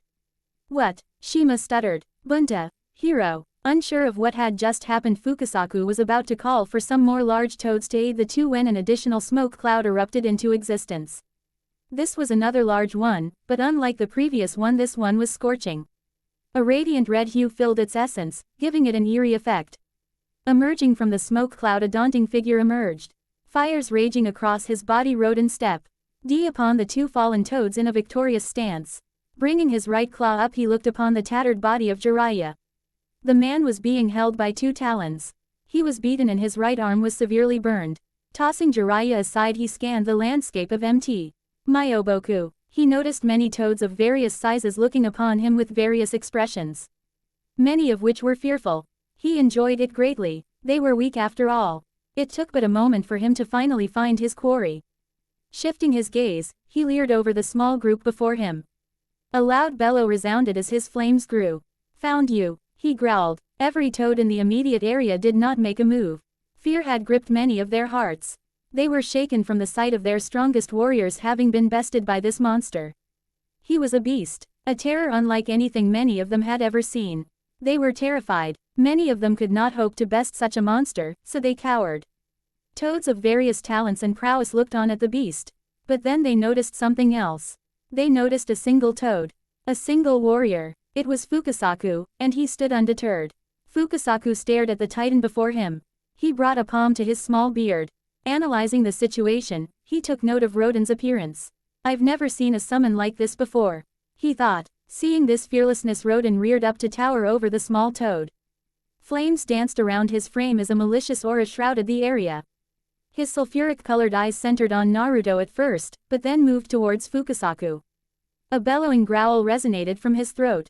Growling, he spoke, Toad, you have something of mine, and I want it back. You there, Fukasaku bravely yelled at Rodan. Who are you to barge into the sacred land of Mt.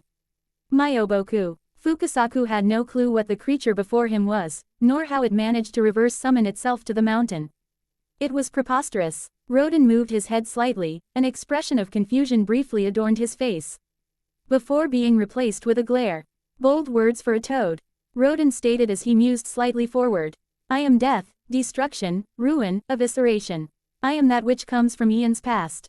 I am he who rules the skies. I am the one born of fire. I am Rodan, the fire demon.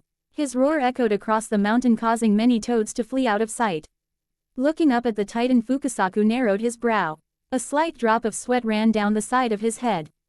Is that so? He chuckled nervously. Interesting. His gaze shifted slightly from the Titan to Naruto's arm. That explains everything, he thought. Returning his gaze, Fukasaku narrowed his eyes and moved his small frame in front of Naruto's body. Shima, he called out, take the boy to that senile old toad. He will know what to do. What do you mean, Pa? Shima questioned in a hushed tone. Staring directly at the threat before him, Fukasaku did not turn to face his wife. He knew that he would need to add cautiously within the next few moments. It seems the old tales that senile toad told were true. He spoke. I have heard this beast's name once before. It was from an old tale from his youth. He was becoming nervous. Shima noticed his small palms were slightly shaking.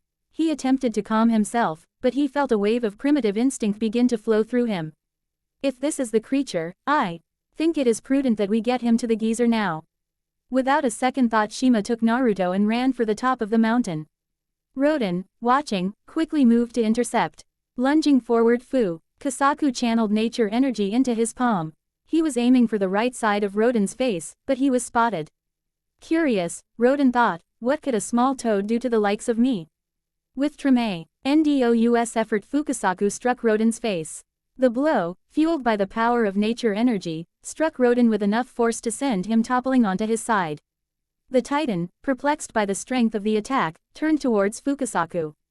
The toad, no longer shaken by the instinctual fear that plagued him moments ago, stood ready for a fight.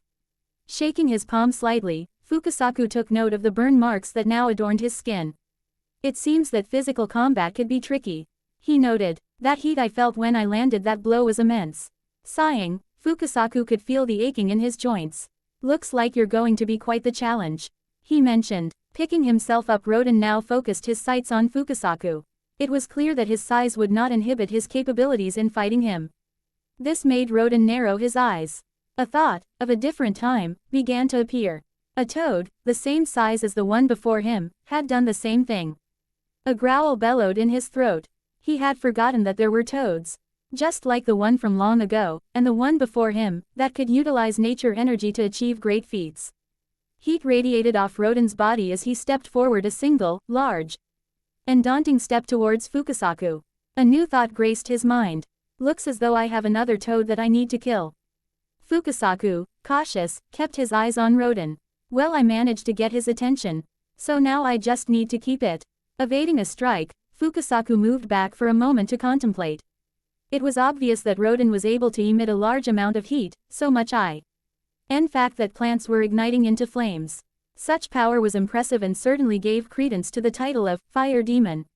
Taking the initiative, Fukasaku launched a counterattack. Gathering Kra in his stomach, Fukasaku took in a deep breath before yelling, Sage Art, Great Water Severing Wave. Spewing forth a highly pressurized stream of water, Fukasaku launched his attack at Rodan. The power of the attack, backed by nature energy, was enough to scrape off some of Rodan's scales. The Titan, in retaliation, charged forth and attempted to swing an ignited wing. Seeing the attack, Fukasaku ceased his attack and leapt away. He had managed to leap away just in time. Rodan's attack was quick. Had Fukasaku delayed his escape, even a moment longer, he would have suffered terribly. A sudden shift in Rodan's body pulled Fukasaku out of his thoughts. The Titan, shifting his body to the left, was attempting to swipe at Fukasaku with his right wing this time. Leaping away, Fukasaku noticed that Rodan was not finished. Following his movements, Rodan continued spinning counterclockwise. Shifting his body along with him, Rodan began to cartwheel towards Fukasaku. Taken back by the suddenness and the athletics of the monster, Fukasaku had little time to react. He could see the heat-winged appendage racing towards him. Unable to move midair, Fukasaku focused wind chakra into his limbs. With great vigor he yelled, "Wind style! Great breakthrough!" The power Fukasaku was able to conjure enabled him to propel himself out of the wing's path. Watching as the Titan completed the cartwheel, Fukasaku was blindsided by a sudden kick from Rodan. The force behind it was powerful, and it sent him flying into several large trees. Landing on his hindlegs, Rodan turned and sneered. Fukasaku, picking himself up, noticed the expression. He had to admit he was dealing with a cunning creature. Panting slightly, Fukasaku cringed in pain. Looking down, he saw that he had a gash across the left side of his body. Applying pressure, he turned and saw that Rodan was approaching. Trying to think fast, Fukasaku began to look around his surroundings.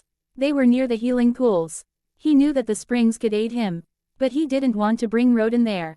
Gamaiken, along with several other toads, were healing in that direction. Taken out of his thoughts, Fukasaku was sent flying into the air by a quick strike from Rodan. Skidding across the ground, Fukasaku heaved himself to a stop. Coughing, he looked up. Leaping into the air, Rodan aimed to crush Fukasaku where he stood. Watching the quickly approaching Titan, Fukasaku attempted to move. In a thunderous strike, Fukasaku watched as a large shield bashed into Rodan. Taken back by the sudden blow, Rodan hardly registered what had happened until he was sent skidding across the ground. Looking up to his left, Fukasaku saw Gamaiken, now bandaged, standing with his shield and Sasumata in hand. "Ken, what are you doing?" Fukasaku shouted. "You shouldn't be moving, as if I'd let you fight him by yourself." Gamaiken shouted back. "Besides, I want to pay this guy back, not just for myself, but for Hiro and Bunta as well." Rising to his feet, Fukasaku could only sigh. "Very well, but whatever happens to you will be your own fault, you hear? I will not take responsibility for your recklessness," Fukasaku clarified. Gamaiken merely nodded as he placed his shield in front of his body. Rising from his fallen position, Rodan noticed Gamaiken and a growl bellowed out. "You," Rodan roared, "you're the one that took my quarry from me." A surge of heat erupted from Rodan, igniting much of the area. Hopping onto the top of Gamaiken, Fukasaku readied himself. "Ken, my boy, let's do this." Roaring, Rodan charged at the two. Attempting to strike, Gamaiken pushed his Sasumata forward. Swerving to the right, Rodan slid past the thrust and crashed into the shield. Pushing with all his might, he sent Gamaiken back, forcing the magenta toad down. Rodan mpted a strike but took note of Fukasaku. The small toad soared towards the Titan's face. "Do you think I'd fall for that again?" Rodan roared. Quickly turning his head, Rodan sent forth a large amount of air with a mighty roar. Fukasaku, covering his eyes, lost his forward momentum and was sent flying. Suspended in the air, he watched as Rodan leapt onto Gamaiken. Removing the shield, Rodan dug his talons into the toad's exposed body. Cringing in pain, Gamaiken attempted to free himself from Rodan's grasp. Spreading his wings, Rodan flapped them with his mighty strength and lifted both him and Gamaiken into the air. Focusing on Fukasaku, Rodan dipped his body forward as he performed a flip in the air. Seeing his surroundings flip around, Gamaiken could do little as he suddenly felt the talons remove themselves. Realization hit the magenta toad as he flew forward. Rodan had just flung him at Fukasaku. Taken back for a moment, the elder toad had to brace himself. "Fukasaku, look out!" Gamaiken yelled. The elder toad breathed deeply and readied himself. Taking in as much nature energy as he could, Fukasaku attempted to do something risky. "Ken, use your Sasumata to slow yourself," he yelled. Doing as he was told, Gamaiken struck the ground below him with his Sasumata. Digging it deep into the ground, he felt the drag slowing him down. Moving quickly, Fukasaku channeled his chakra into his palms. "Wind style, great breakthrough," he exclaimed. Surging forth, he collided into the back of Gamaiken. Planting his feet onto the back of the toad, Fukasaku increased the amount of power in his jutsu. The result was Gamaiken's approach slowing down quickly. Bending forward, Gamaiken brought his torso up and readjusted himself so that he was standing up in the air. Planting his feet down on the ground, he skidded across the landscape, coming to a stop just a few massive steps from the healing pools. Letting out a sigh of relief, Fukasaku leapt onto Gamaiken's shoulder. Taking in the sight, he saw a new trench that was created in the landscape of his home. It was hardly the newest addition to the mountain, and the raging fire furthered the damage. Focusing his gaze, he stared at Rodan. "Damn that monster," he cursed aloud. Looking over Rodan, Fukasaku noticed that the Titan did not seem the least bit tired. "It looks like we're going to need some major help." Growling, Gamaiken had to agree. "He hasn't even used his wings," the magenta toad mentioned. "He's not taking us serious." Annoyed, Fukasaku began to evaluate his options. The two were not the only toads on the mountain. He knew if the entirety of the mountain were willing, then Rodan could be dealt with, hopefully. The problem laid in their hearts. Many had fled from the scene the moment the fight broke out. "Perhaps, if I can rally them, then maybe we can do something," he thought. "Ken is already injured, and I don't think it would be wise to have him keep fighting." Fukasaku just hoped that Shima could make it to the old geezer at the temple soon. Blank. Dashing up to the top of the mountain, Shima hurried to reach the temple. She could hear the combat occurring behind her, but she did not stop. She was carrying Naruto, whose situation was worsening. His panting was becoming heavier every minute. It was clear that much of the problems were not coming from his burns. They were healing on their own. It surprised her how quickly the boy was healing, but she knew who he was. She knew what he kept inside of him. Instead she took note of the mark on his right arm. How it radiated an eerie red glow. And how it was slowly beginning to spread across his arm. When she first saw it, the mark was only the size of a pear.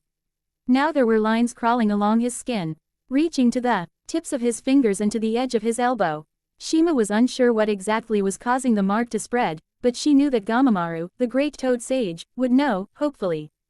Reaching the entrance to the temple, Shima dashed inside with haste. It did not take long before she found the great toad sage atop his seat. The only problem, he was asleep. Taken back, Shima could only stand flabbergasted for a moment. Annoyed by the ignorance, she exclaimed her displeasure. "You senile old toad, why the hell are you asleep at a time like this?" Her voice resonated throughout the chamber. Following it was a slight groan. Opening his eyes slightly, the great toad sage took note of his guests. "Shima, why are you here?" he questioned slowly. "Did I oversleep again?" Flabbergasted, Shima could not help but feel infuriated. "Do you have any idea what's been happening outside?" Shima yelled. "Mount Myoboku is under attack." Gamamaru, for his part, furrowed his brow at this. Bringing a large hand up, he began to rub his head. "I see," he started. "Is it the snake tribe again, or is it that pesky crow tribe?" "Neither," Shima exclaimed. "We're being attacked by some large firebird." A look of confusion appeared on the old toad's face. He seemed puzzled by the statement and began to rub his head again. "A firebird," he repeated. Thinking back to his experience, he attempted to deduce said threat's identity. A few thoughts popped into his head, but he struggled. There were many things that popped into his head when he heard the word, firebird. "Are you sure it's not the crows again? You know that occasionally, they like to bring another bird summon," Gamamaru pointed out. Instead of a rebuke, he had a stone thrown at his head. Blinking slightly, he understood the meaning. Bringing his hand up to form a thoughtful expression, he pondered. "Are you sure it's a bird?" "Look, I don't know what it is. All I know is that it's strong enough to defeat Bunta, Hiro, and Jiraiya boy by itself." Shima retorted loudly. She noticed that the elder toad's posture did not change. Deciding to further explain her limited knowledge, she revealed Naruto. "And for some reason he is fixated on this boy." Curious, Gamamaru looked at the unconscious form of Naruto. He took note of the boy's hair and whisker marks. He seemed to have been able to identify the boy upon first sight, as an understanding expression appeared on his face. Leaning forward slightly, he took note of Naruto's right arm. His expression hardened. "Shima, raise the boy's right arm," Gamamaru ordered. Shima was taken back. He was serious. She had only heard him speak this way 2 times in her life. The first was during the Second Summoning War, a conflict that ravaged much of the lands for 12 years. The third was when he spoke to Minato prior to his death. Mindful of the boy, she showed the appendage to Gamamaru. Viewing the mark that was spreading, his expression became stern. "I see, so the boy achieved synthesis." He spoke softly. An expression, one unlike Shima had ever seen before, began to emerge. It held depth, as if he were deep in thought, possibly recalling something from some other time.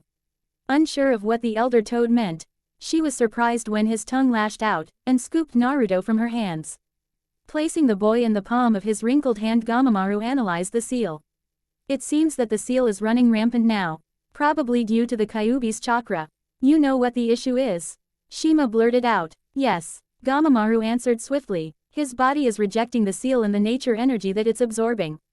Observing, Shima saw Gamamaru bring his other hand up.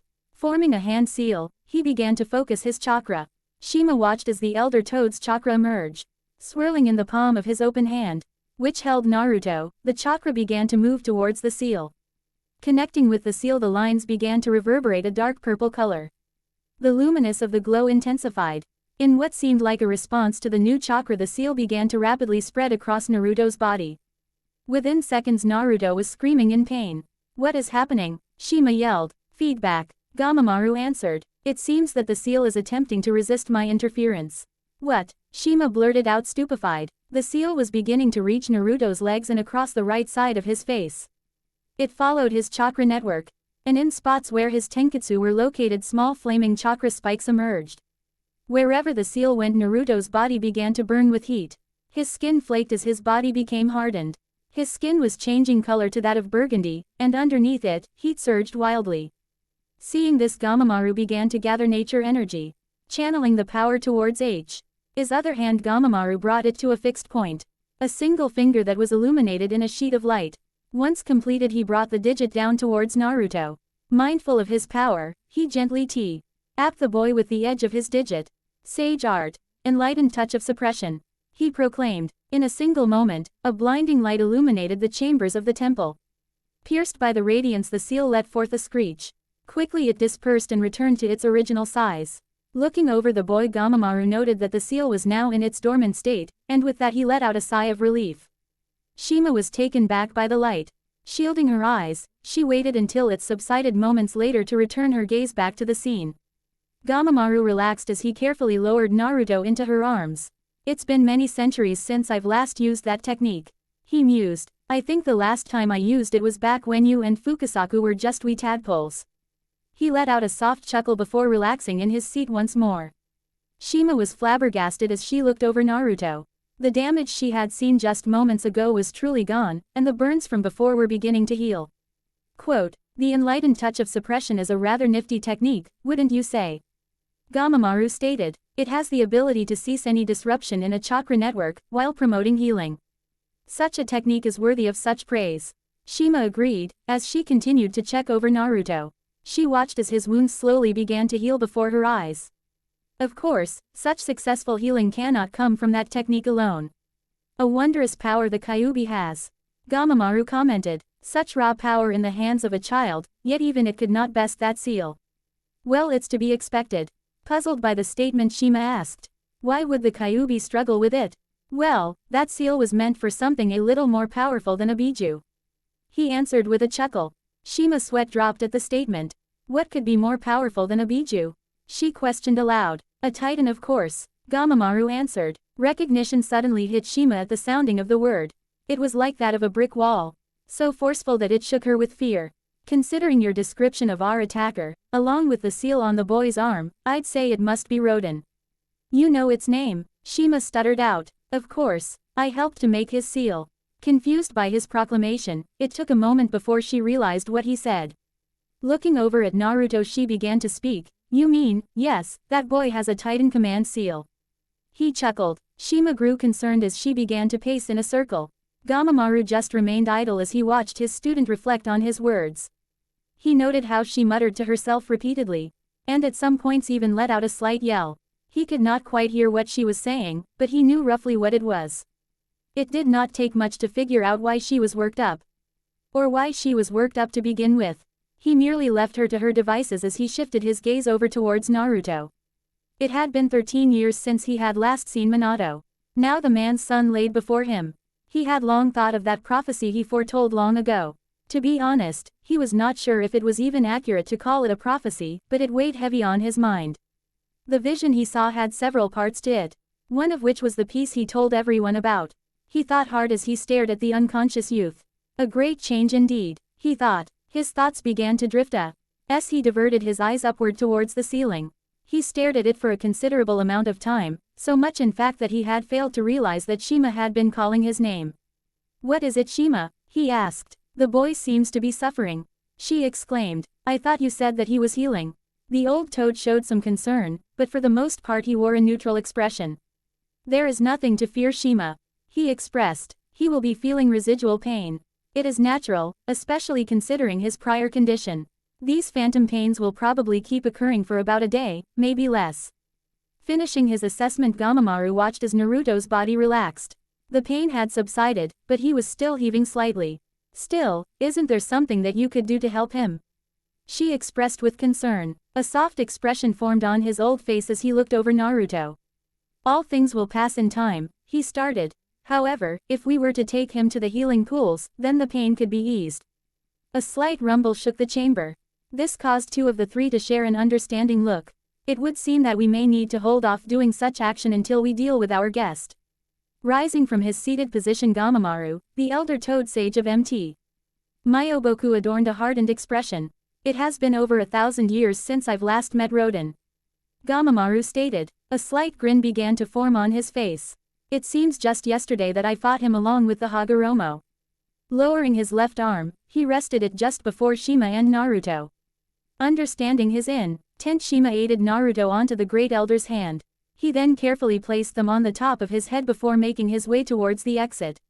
I will not lie, this is the first time in a long time that my heart has felt such a rush of excitement. Shima was genuinely taken back by this version of Gamamaru. She had always known him to be aloof and jovial. This version, the one, was unlike even he version she remembered from the Second Summoning War. There was a spark of youthful energy in his eyes. A glimmer of passion. There was a fire that sparked a readiness of sorts. The Great Elder Toa, the sage of Mount Myoboku, was raring for a fight. His steps echoed in the chamber as he made his way outside. A red hue of light cascaded into the chamber, giving it an eerie glow. Shima was wary of what could happen. She stood ready to ensure Naruto's safety.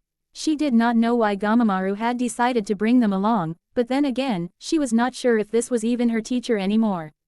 Each step he took, she became anxious. She could feel the heat of the air increasing. She had smelled the smoke earlier, but this was the first time in seeing the amount of damage her home had sustained. Once Gamamaru exited the temple, her heart sank. Mount Myoboku, her home, had become an inferno. Down, near the base of the mountain, Rodan was contesting his strength against a heaving Gamaiken. The shield that protected him had appeared morphed from the heat. It was no longer circular. Instead it resembled a misshapen oval.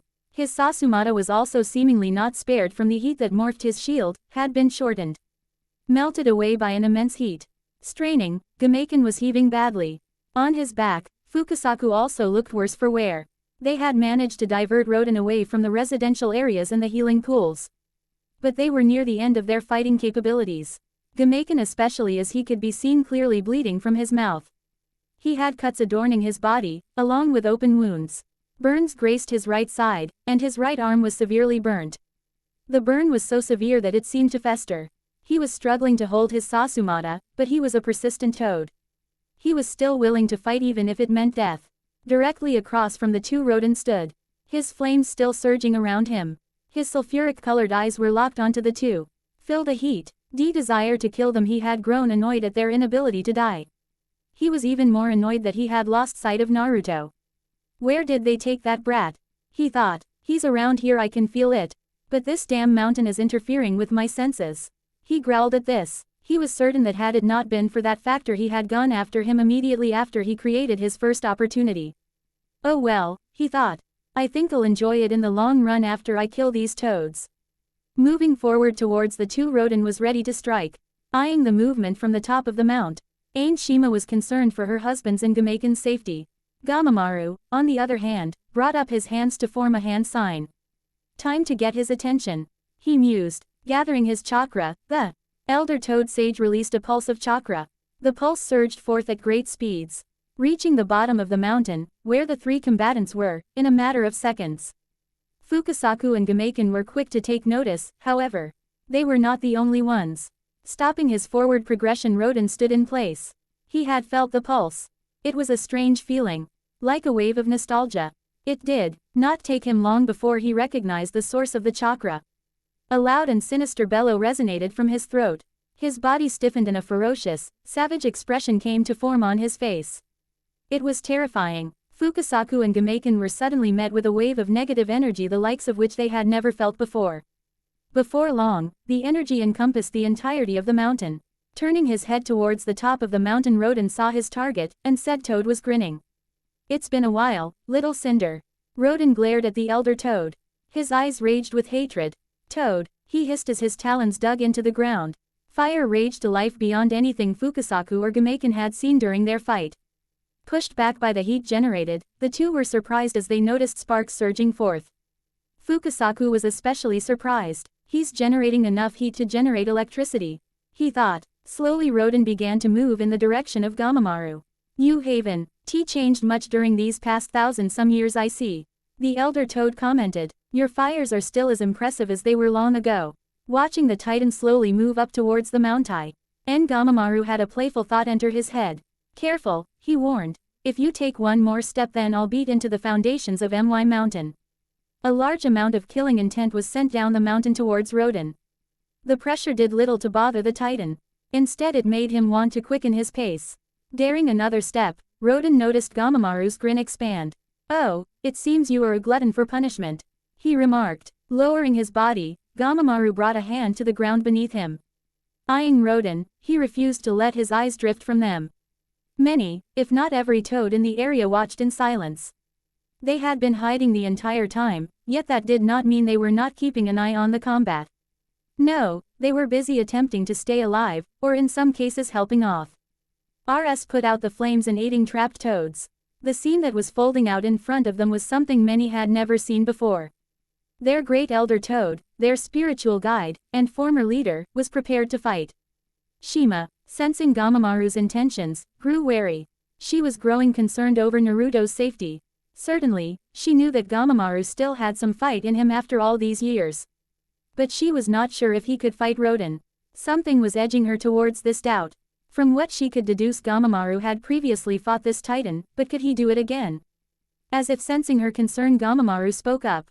"Do not worry, Shima," he reassured. "I do not intend to risk Naruto's safety, nor lose my own life." His confidence seemed to impart some sense of comfort into the small toad. But she was still concerned. Raising his right palm, Gamamaru channeled his chakra. Concentrating the flow into his hand, a burst of smoke erupted into existence. Gripping tightly onto the new object, Gamamaru's smirk grew. Ceasing his progression, Rodan stiffened slightly as his scowl intensified. A sense of familiarity had graced him, and his eyes roared with malice. "Oh, you do remember this, don't you?" Gamamaru chuckled. Emerging from the cloud of smoke was a massive tanto, whose adorned handle and sheath were that of ancient mahogany. Of course, no one who has been struck by it could forget its name. Not even one of your kind. Placing it in front of himself, Gamamaru took hold of the sheath with his other hand and slowly began to draw his blade. Emerging from its ancient sheath, an ebony blade glistened from the light of the raging flames across Mount Myoboku. Mugetsu, the blade of eternal rest. Hissing at the sight of the blade, Rodan took a step back as he crouched slightly into a pouncing position. Raising the blade above his head, Gamamaru positioned himself. Placing his left foot forward, he moved his blade to rest adjacent to his right shoulder. Inhaling deeply, Gamamaru's stance tightened.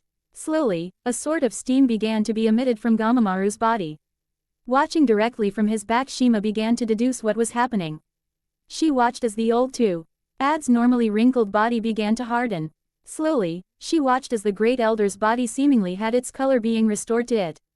She was taken back as she watched his movements begin to increase in their speed and strength. Opening his eyes slightly more than usual, Gamamaru met Rodan's eyes, pupil to pupil. Launching himself forward, Rodan attempted to swipe the weapon from Gamamaru's hands. Swiftly, the Toad Elder moved back.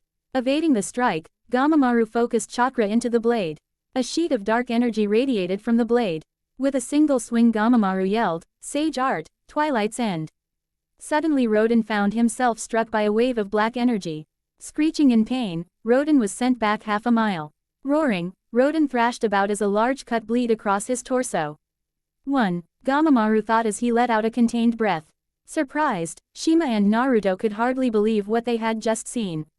With a single strike, Rodan had been forced onto his back from this old geezer.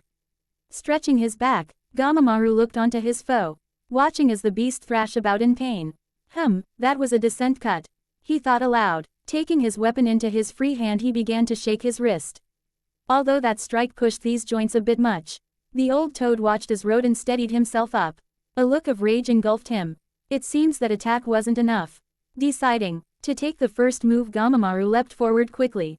Taken back by the sudden burst of speed, Shima gripped Naruto with her tongue as she held onto Gamamaru's back. She, along with everyone else on Mount Myoboku, watched as the famed geezer of the mountain dashed at Rodan. Swinging vertically, Gamamaru aimed for Rodan's left shoulder. Leaping back, Rodan managed to avoid the swing. Watching the retreating form of Rodan, Gamamaru stomped his left foot down into the ground. "Where do you think you're going?" the elder yelled as he tightened his muscles. With sheer force he launched Anyo. Fair wave of black energy that raced towards Rodan. Seeing the attack, Rodan maneuvered himself to avoid the wave.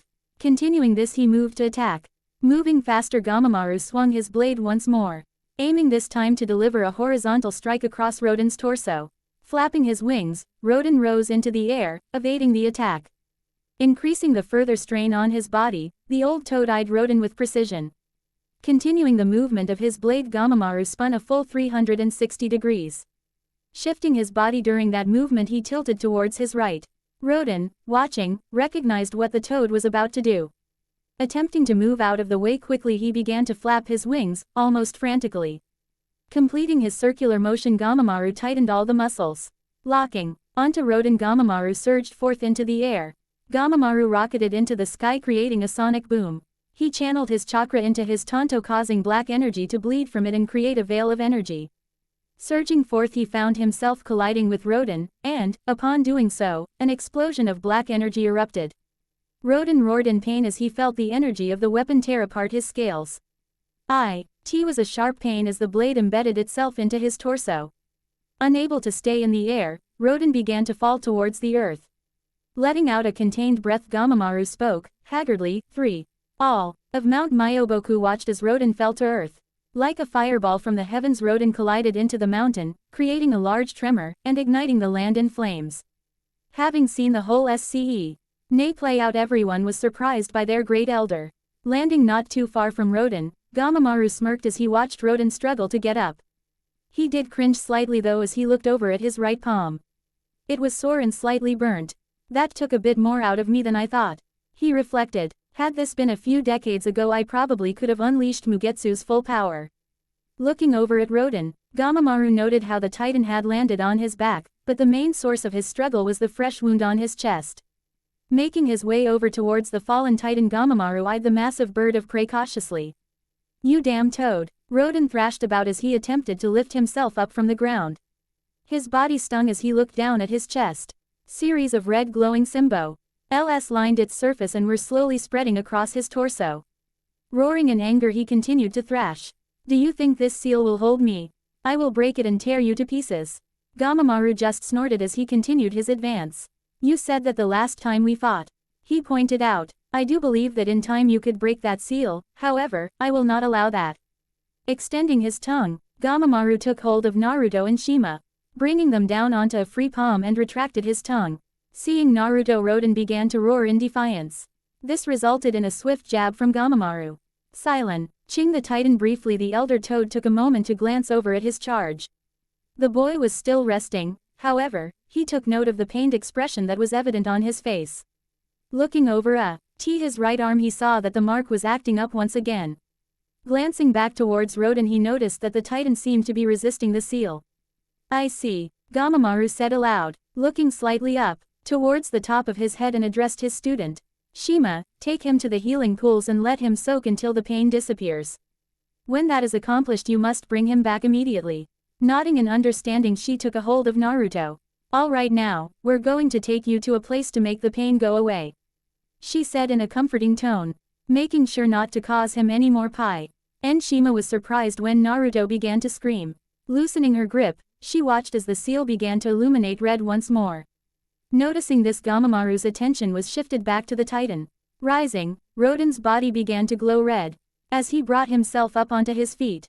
Reacting quickly, Gamamaru raised his blade just as a beam of energy was launched at him.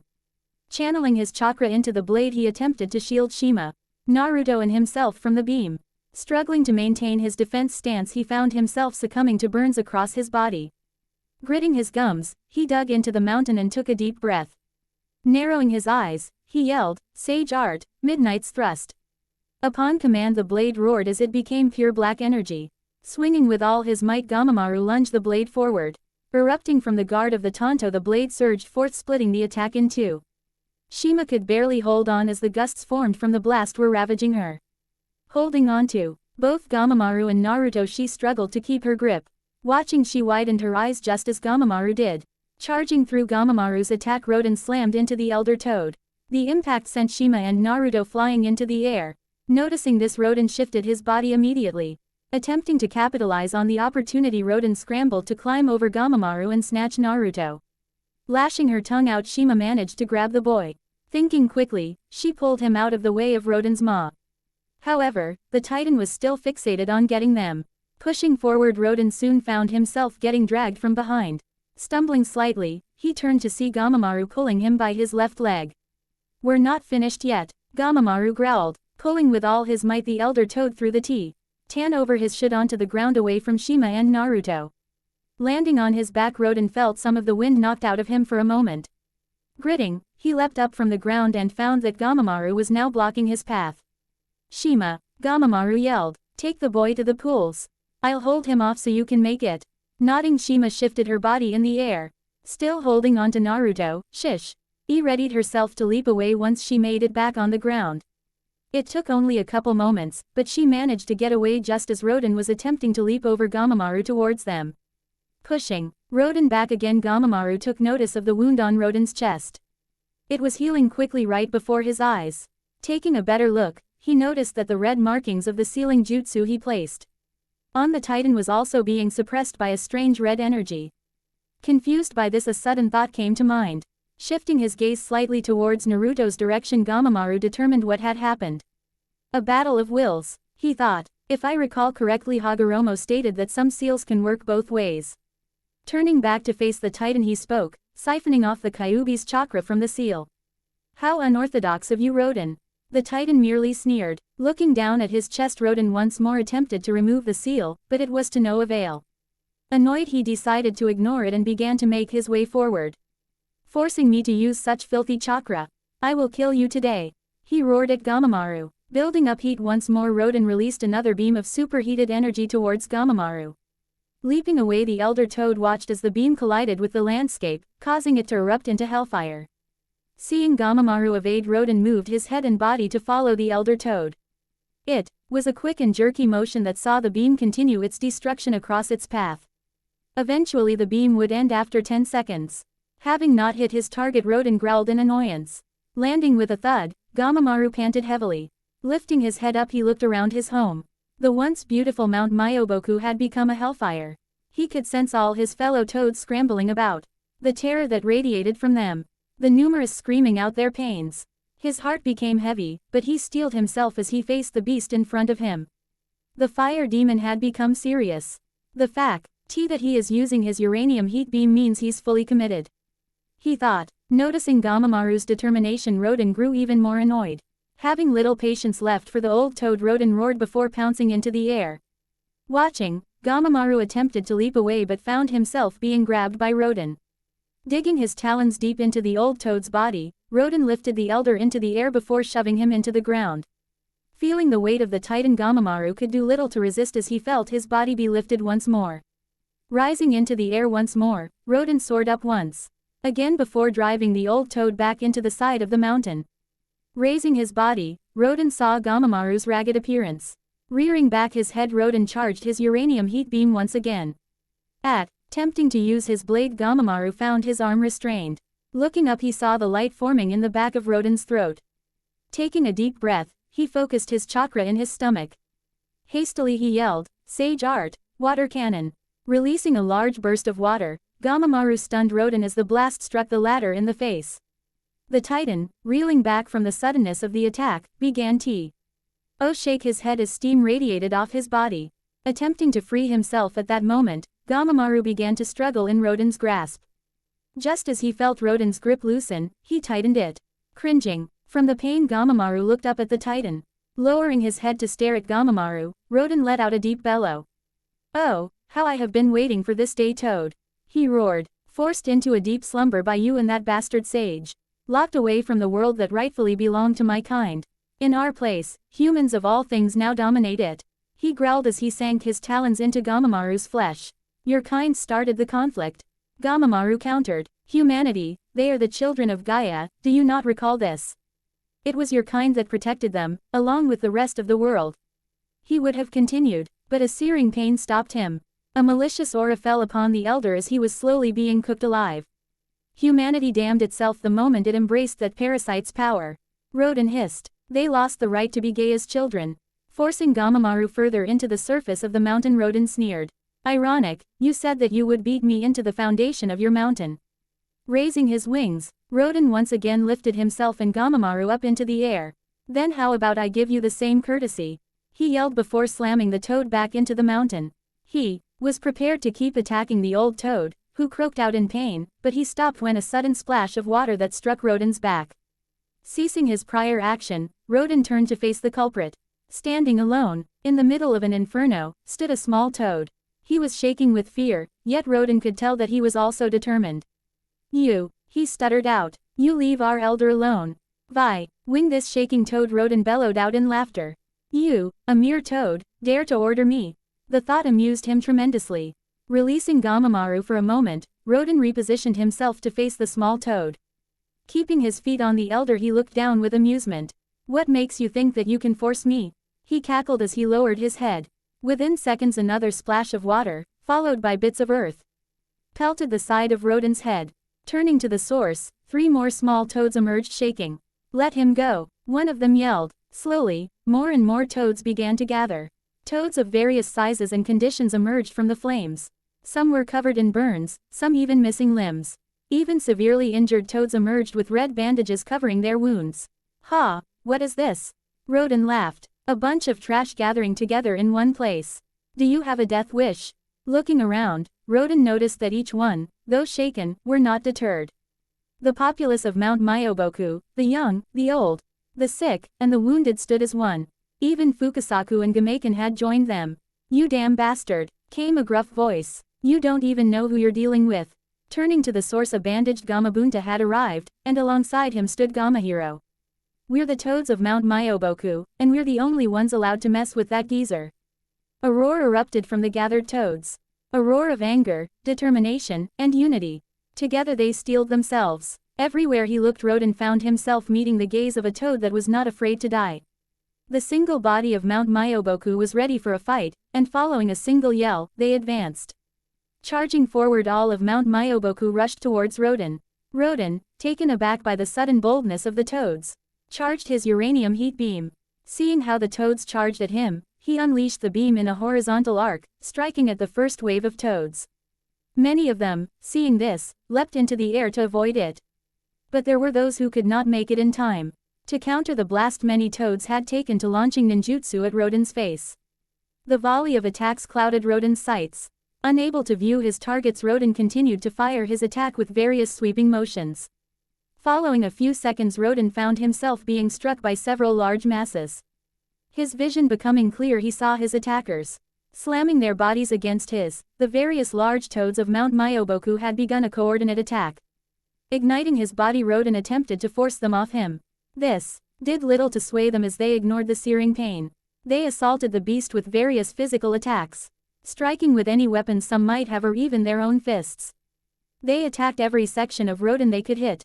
Charging his uranium heat beam, Rodan attempted to fire it at point-blank range at the large toads. However, one of the toads, Gamahiro, had struck Rodan's head. Grasping it in his hand, he forced the titan's head to face an upward direction, sparing his kin of being hit by the beam.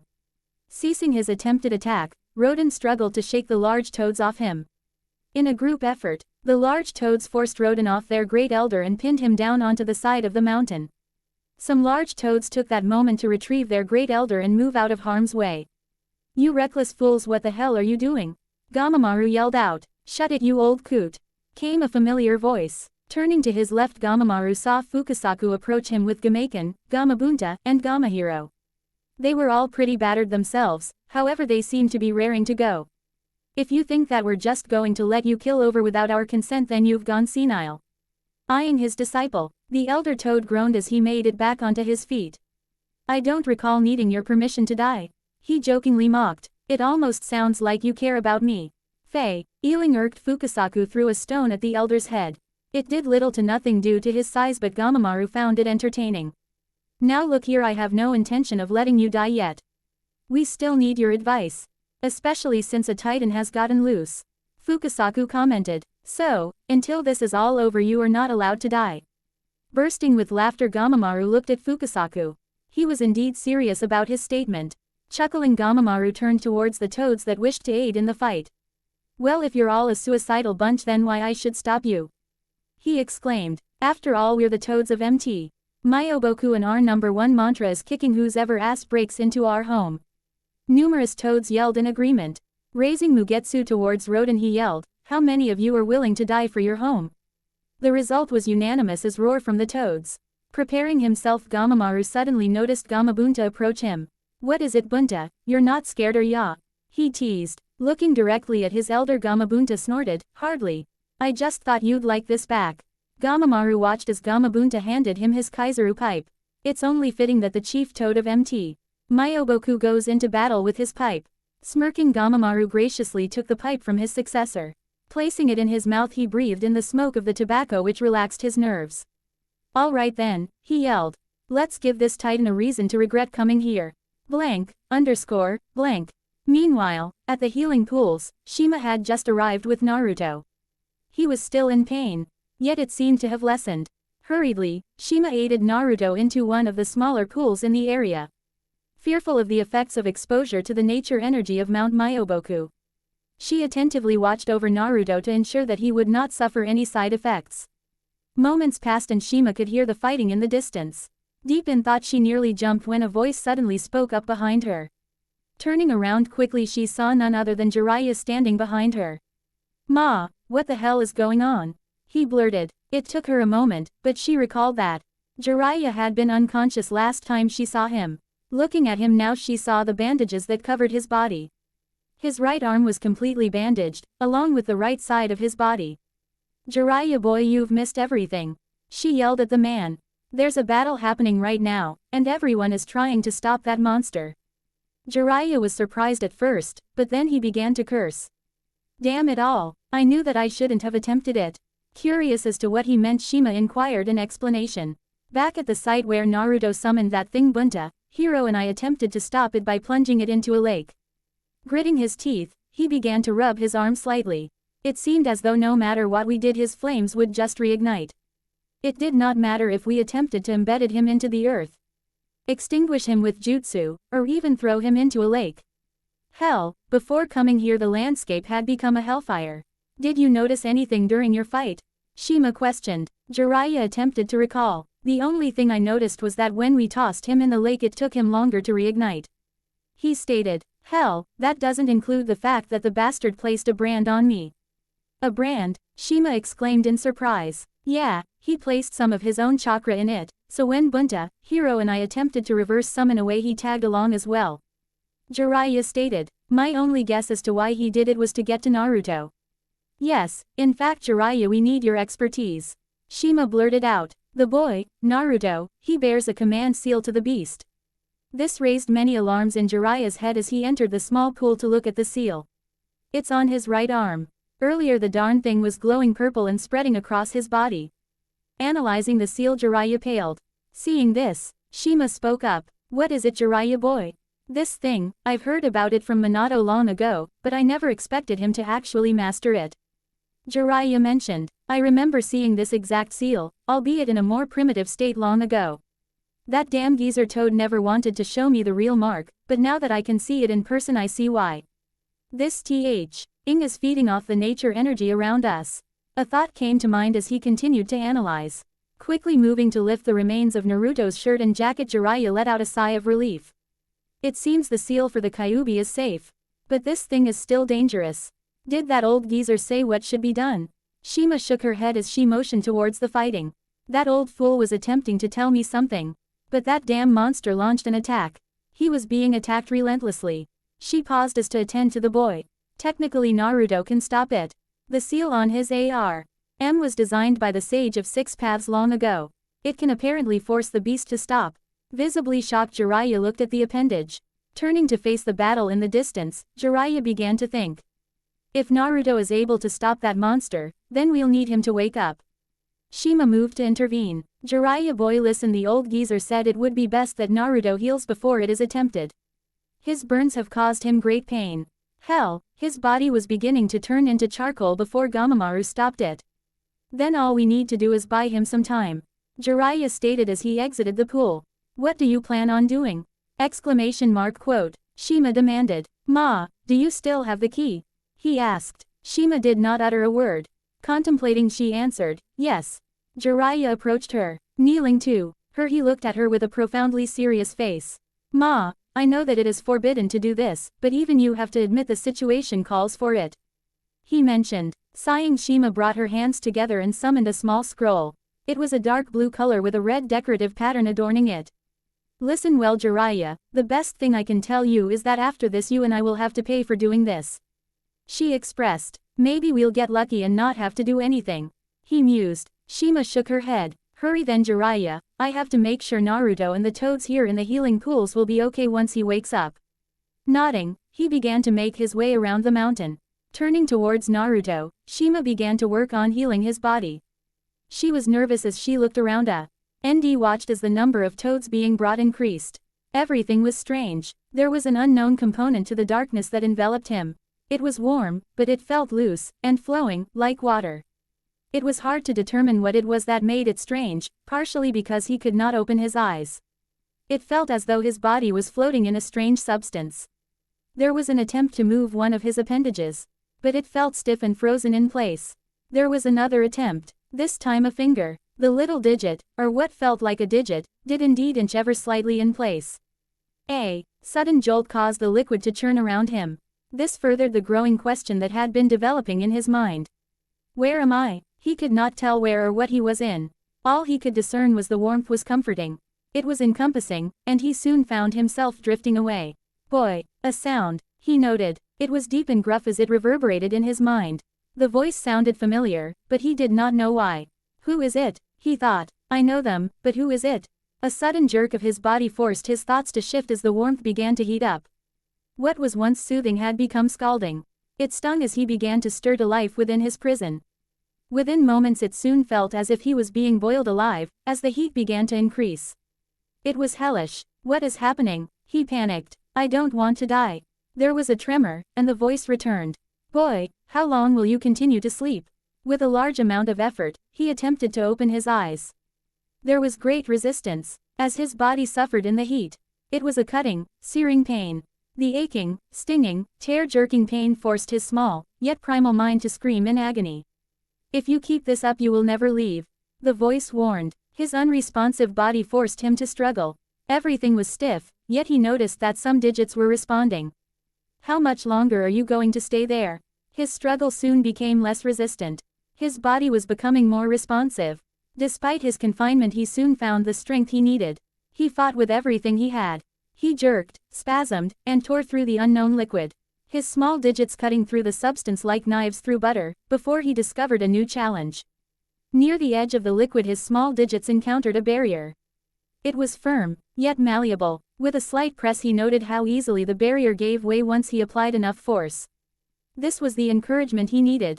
He gathered what strength he had and began to push against the barrier with every ounce of strength he could muster. Eventually, he needed to stop and rest for a second. The barrier was indeed challenging despite its deceitful texture. Once again, he moved against it, like an enemy waiting for the challenge. He struck again once, twice, 3 times in quick succession. It was the fight of his life.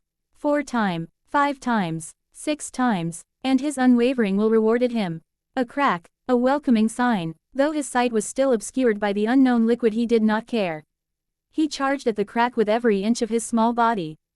A small, yet mighty roar erupted from his throat as he surged forth, and with a great amount of effort he breached it at last. A loud cracking sound reverberated across the expanse, as he felt the outside air for what felt like the first time. A small gasp escaped his lungs as he stumbled forth beyond the confinements of his prison. The new land that he encountered was different from the liquid. Instead, it was closer to that of the barrier. It was firm, rough, and pushed back against his small frame. Beyond the ground beneath his feet a new sensation washed over him as he stumbled into the light. It was cool, yet still warm. The sensation was something that could only be described as a soothing breeze. He struggled for a moment amongst this new experience, as his body attempted to adjust itself to his new surroundings. There was a struggle at first, but within moments he soon found his balance. It was only then, once he had composed his balance, and addressed the new sensations, that he realized his eyes were still closed. His first attempt met little success as they were still attempting to adjust to everything. On the second attempt everything changed, and for the first time he saw light. His eyes, despite requiring a little more adjusting, felt that they had been awakened from a long slumber. It was a strange, yet welcoming feeling considering his previous situation. Looking around his location he was able to deduce that his location was a strange one. The landscape was both bright and dark. A stark contrast that baffled him as he denoted a shaded gray-like ceiling above him. The sight was strange as he did not know what to expect. There were strange formations that jutted off its surface, along with the variety of colors that reflected off its surface. Redirecting his view, he took notice of the light source, a strange red glowing substance that radiated heat from its texture. Curious as to what the substance was, he attempted to move closer towards it. But he ceased once the ground began to rumble. He was startled. The brief but violent tremor terrified him terribly as he found himself falling on his back. A small squeak escaping his throat as he cried in fear. It wasn't until a large shadow engulfed him that he once again opened his tiny eyes. "Easy little one," came a soothing, feminine voice. "There is no need to be afraid." Despite his initial fear, something inside of him began to calm him down in response to the voice. He didn't know what it was, but he preferred immensely over the rumbling. Shifting his head towards the large shadow, his eyes widened as the shadow began to retreat, revealing a large bird-like monster. Lowering its head, the monster let out a soothing chirp-like sound that was strangely comforting. Another rumble soon began again, and just as before, the landscape trembled against its might. However, unlike before, the monster leaned closer towards him and kept its head close to him. It was because of this proximity that he was able to determine that the monster before him was female. How he knew that was unknown to him, but it placed a bit of comfort in him that was greatly needed. Due to his fixed attention, he was unable to notice the other occupant of the space. It was not until a large thud landed near the female that he finally took notice. "Tisk, fearing a small quake like that, you have much growing, boy," came a stern voice. Turning towards the source of the voice, he soon found the large frame of another large monster. He was considerably large and appeared to be quite strong. Unknowingly, like the female, he was able to deduce that this other monster was a male instinctively. Taking a step back, he quickly noticed that the male was smaller than the female who was providing him shelter. Despite that he still felt slightly intimidated by him. "It's okay little one, your father only appears scary," the female gently reassured him.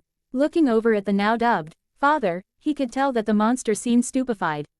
"I'm horrifying," he countered. "Why, just the other day I killed an entire Megagyrus nest," he boasted while puffing up his red glowing chest. "And today I challenge the king again." The female merely rolled her eyes before asking, "And what happened after you challenged him?" The male grumbled slightly before answering, "The fight never ended." The female raised her head slightly in confusion. Noticing it, he blurted, "Mothra came and forced us to stop. Something about getting too reckless, or whatever."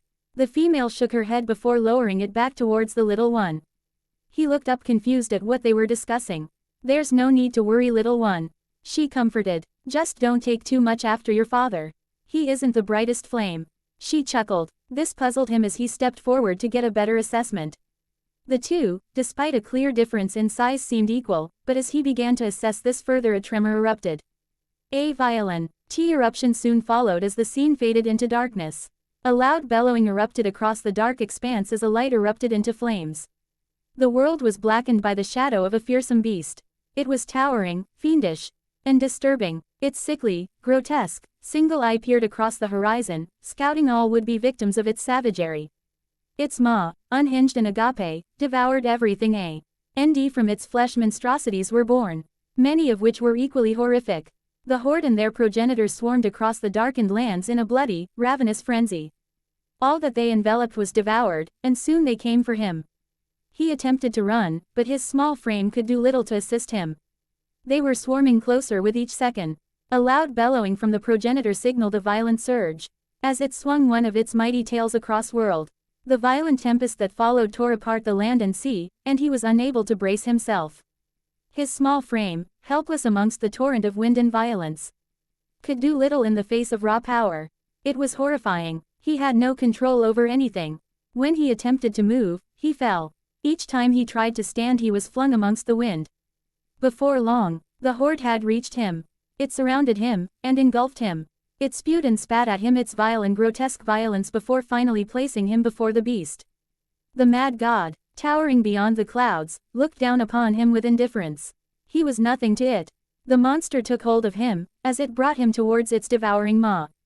He screamed as death itself greeted him. Fear illuminated from every inch of his being, and as he cried for salvation, for his parents, for anyone or thing to save him, a bright light erupted across the void. The mad god screamed in pain as its grip was relented. Falling towards the ground, he was instead grabbed by a strange new beast. It was also towering, but this one was different. This one was angry, but not at him, but at the mad god. The beast of darkness screamed in agony as it rose to challenge the new threat. The titan stood defiant, and behind it stood an army of fellow beasts, all of whom stood ready for a fight. Turning around he watched as the mad god and its progeny unleashed their horrendous chorus. The horns of hell resounded. The new titan met the challenge head-on as its radiant blue hue ignited a war cry from the other titans. A roar of unity erupted that fought back the chorus of destruction. Images and sounds resounded across the darkness. Some of triumph, others of pain. Culminati, ons of various emotions surged through his tiny body. A voice erupted shouting, "Fight to your last breath. Purge the infestation from this world." A clash between the titan and the mad god collided. Nto existence as a world of death and decay manifested. Everything began to blur as scenes bleed together. Tiny figures, humans, worshipping them, stealing from the great tree, and singing the death song of three storms. What was once a scene of titan triumph and despair, became a scene of a small, clawed wing reaching out towards a dying mother, as a three-headed storm raged above. Blank. Jumping forward, Naruto found himself clutching his aching chest. Sweat was dripping down his face as he shook. It took a moment, but he began to calm down. What was that? He thought, as he recalled the images. That felt too real, he mumbled before a small hand softly touched his shoulder. Turning towards the source, Naruto soon found himself facing a small purple toad. "Easy there, dearie, you're still recovering," she softly warned. As if on cue, he suddenly realized his surroundings. He was on the edge of a spring, one of many, and he took notice that there were many toads being treated all around him. "What's going on here?" he asked. Shima turned to look at the same scene. It broke her heart to see so many of her fellow toads crying and writhing in pain, but she steeled herself. "Listen carefully, Naruto boy, you are on Mt. Myoboku, the home of the summoning toads," she began, catching Naruto's attention. "You were brought here by Gamabunta after you were attacked by Rodan." Naruto was surprised, but he kept his questions to himself as Shima continued. "Rodan followed you here and he is hellbent on killing you." "Wait, that oversized turkey followed me here?" Naruto dumbfoundedly repeated. "How could he follow me here if I was brought here by a toad?" It appears that he had a method of reverse summoning himself here, more than likely placing a mark on either Jiraiya, Bunta, or Hiro. Once one of them returned he was able to follow them back. Shima proposed. "Regardless, he has been wreaking havoc across the mountain, and it does not seem as though he is going to stop anytime soon.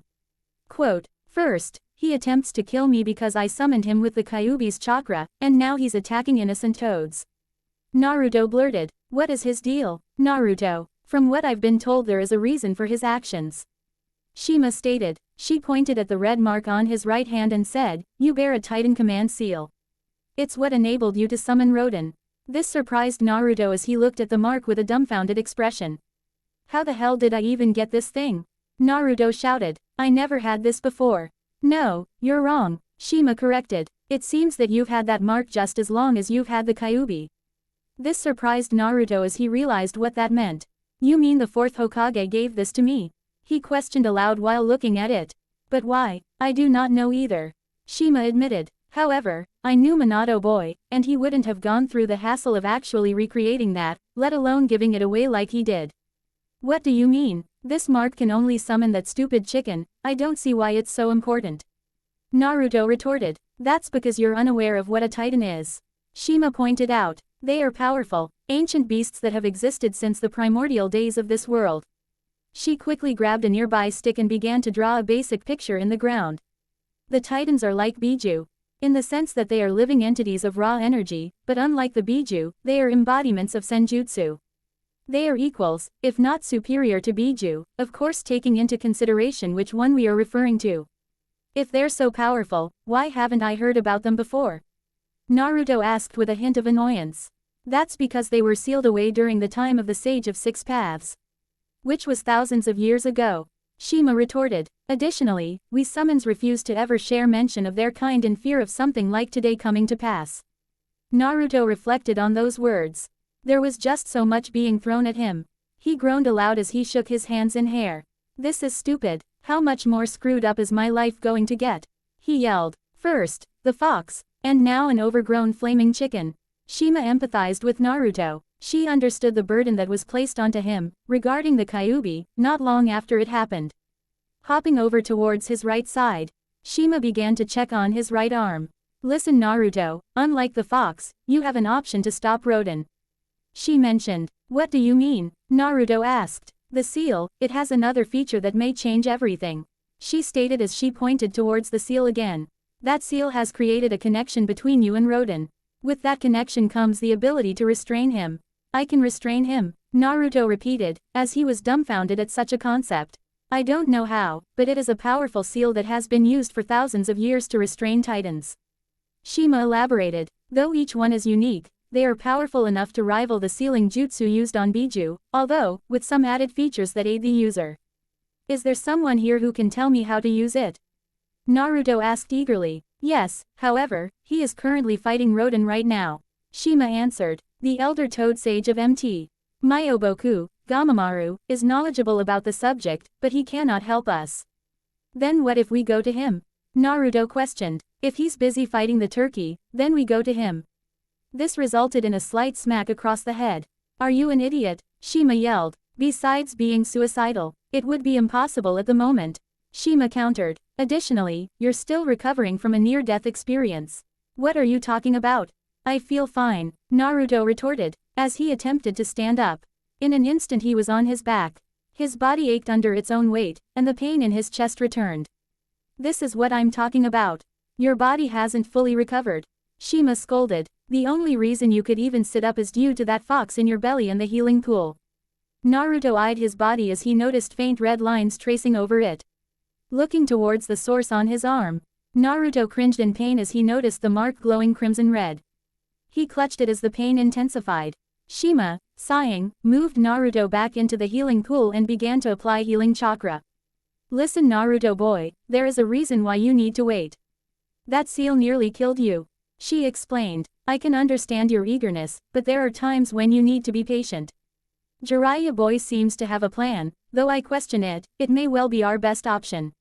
Forgive me if I don't feel inclined to trust whatever it is the pervy sage is planning. Naruto expressed. The last time he planned something that stupid chicken appeared. Well, that makes two of us Naruto boy. Shima agreed as she began to motion more water onto Naruto's body, subduing the effects of the seal. By the way, I never got your name. Naruto pointed out. This made Shima slightly blush from embarrassment as she introduced herself to him. My name is Shima, and it's a pleasure to meet you Naruto. Blank, _ blank. Elsewhere, near the base of the mountain, Jiraiya raced towards his destination. He was nervous, anxious even, yet he was prepared to go along with his crazy idea. I'm fairly sure he won't mind me doing this, at least I hope. He thought to himself. Within a few moments he soon landed in front of a large door that stood as the entrance to the heart of the mountain.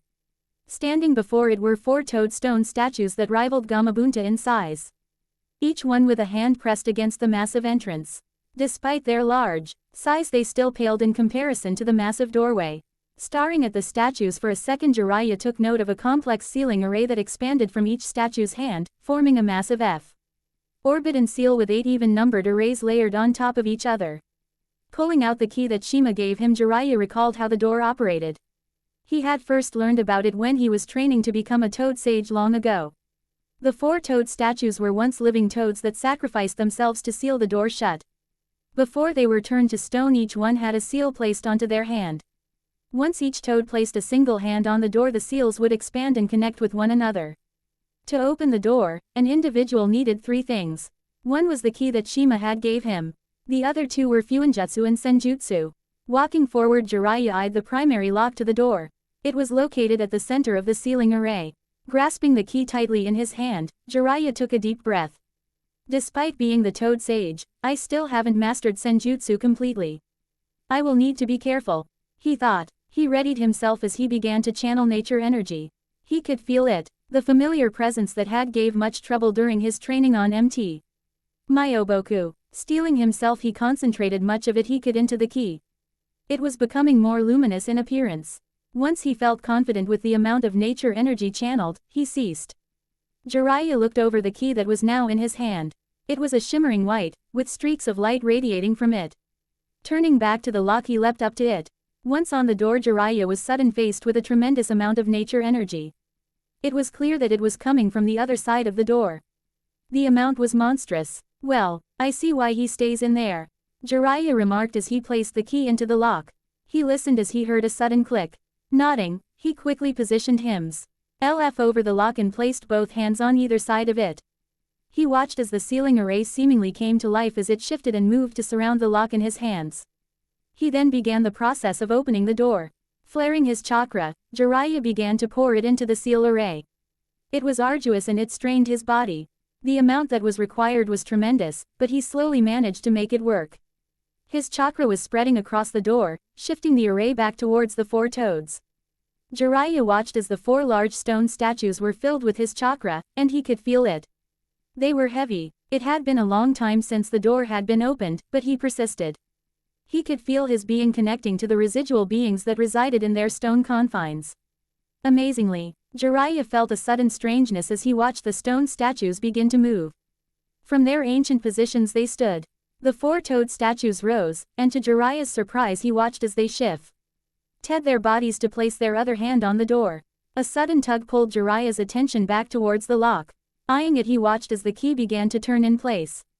He watched as the lock moved outwards towards his chest before stopping. Watching it, he witnessed the lock and multiple gear-like mechanisms begin to rotate in various directions before abruptly ceasing with a loud bang. The door was now unlocked. And with great effort, Jiraiya, and the four stone statues, pushed open the door. Leaping off the door, Jiraiya watched as it slowly opened to a large cave. The size of which was massive. He took a moment to catch his breath. His body felt stretched and exhausted after opening the seal. I'll give that old toad some credit, he sure knows how to create powerful seals. Jiraiya remarked. He was suddenly pulled from his thoughts though as a wave of heated air surged from the cave. It was nearly incomprehensible how dense it was. Falling to his knees, Jiraiya struggled to even breath. It felt as if the very air that he was breathing had been burning his lungs. Sweating profusely, Jiraiya recalled another detail about his destination. The heart of Mt. Myoboku resides within the center of a massive reservoir of nature energy. He recalled. Jiraiya struggled for a moment as he attempted to stand in place. It was strenuous, but he was able to get up from his knees. Though he was still hunched over. He had never felt anything like this. It was amazing, yet terrifying. He attempted to take a step forward, but when he did, he could feel his skin begin to burn, and his bones quake. Regardless of the pain, Jiraiya decided that no matter what he would progress. He continued to struggle at first, but within a few moments he was able to start a slight jog. It was not as fast as he would like, but it was all he could manage while delving into a heavily pressurized cavern. The nature energy that resided within the cave was fascinating. He watched it materialize into visible substance and dance around like fire. It was truly something as he watched it carve through the walls of the cave, expanding it, before slowly receding and the walls returning to its prior state. It was strange, but as he delved deeper into the cavern, he would find that it was not the strangest. Deep within the cave he found the large cavern that expanded into a massive sea of erupting lava. RNING the surface of the lava were numerous natural rock structures. Some of which formed decently sized platforms. Eventually, he found what he was looking for. On the far side of the massive underground expanse, situated on a large pedestal, was a large bronze bancho. The bell itself resided within an old torii, as if it were enshrined. Seeing his objective, Jiraiya quickly attempted to make his way over towards it. He pushed himself within the large space. It was an arduous trek through the turbulent cavern. The spurring lava shot up like geysers everywhere randomly. One even nearly snagged his right leg and arm. Eventually, Jiraiya was able to push himself hard enough to reach a speed close enough to his usual. He had leapt from one spire to another, and he soon found himself standing upon the very pedestal that held his goal. The bancho glimmered in the orange light that hued across the expanse. Walking up to it, Jiraiya noticed an inscription was carved into the bell. The phrase read, "When twilight befalls Myoboku, he shall rise." Moving over towards it, Jiraiya snatched the mallet and prepared to swing. He remembered a note of warning regarding what he was about to do. When he bancho is struck by the mallet, he may well perish. Out of all the times this bell has been struck, no one has ever survived. He reflected before he smirked. Well, I'll just have to break that record. Rearing back, Jiraiya struck the bancho with the mallet with all his strength. The result was a massive soundwave that roared across the expanse. Bracing himself, Jiraiya soon struck again, resulting in another soundwave to erupt. It reverberated across the entire cavern. It even shook Jiraiya in place. He was not expecting such a force to resound from striking the bell. Analyzing the mallet, he noticed that there were some markings around it, just like the bancho. Looking back at the main item in question, he cemented himself in place as he struck it again. He did it a total of 8 times, and after the last one, the mountain shook. It was a turbulent quake. Everything seemed to stir with excitement. The walls contorted as chunks of stone fell from the ceiling. Jiraiya, doing his best to stay steady, soon found himself losing his balance. The quack soon intensified, and before Jiraiya knew it, everything erupted in flames. Across the surface of Mt. Myoboku, the toads were combating Rodan in a joint coalition. They had managed to force him away from the healing pools but were sustaining numerous casualties. Gamamaru had swung his infamous Mugetsu across Rodan's body. The blade, just barely being able to cut through the titan's hide. Rodan laughed at this as he launched himself at the elder toad sage. As Gamamaru attempted a vertical slash with his blade, Rodan swerved towards the right. The elder toad was unable to do anything as Rodan maneuvered around the blade.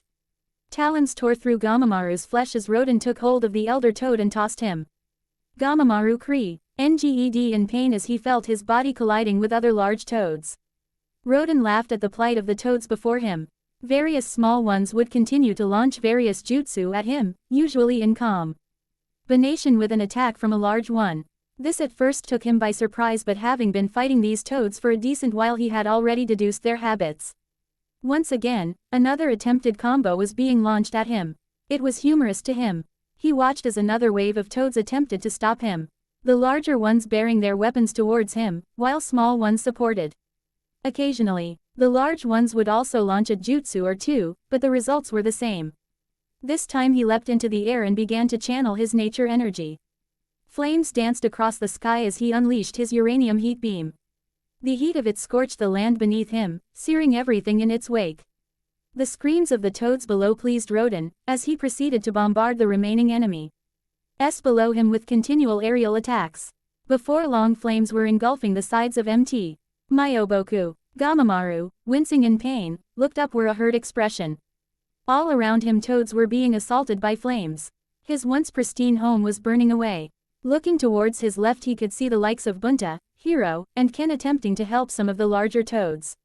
Towards his right he watched Chet as Fukasaku organized a counterforce to the growing inferno. His heart ached though when he took notice of the many fallen toads that laid across his mountain. Many were charred, others torn apart. Stirring from his position, Gamamaru attempted to stand, but soon found himself falling to one knee as his left side ached from Rodan's last attack.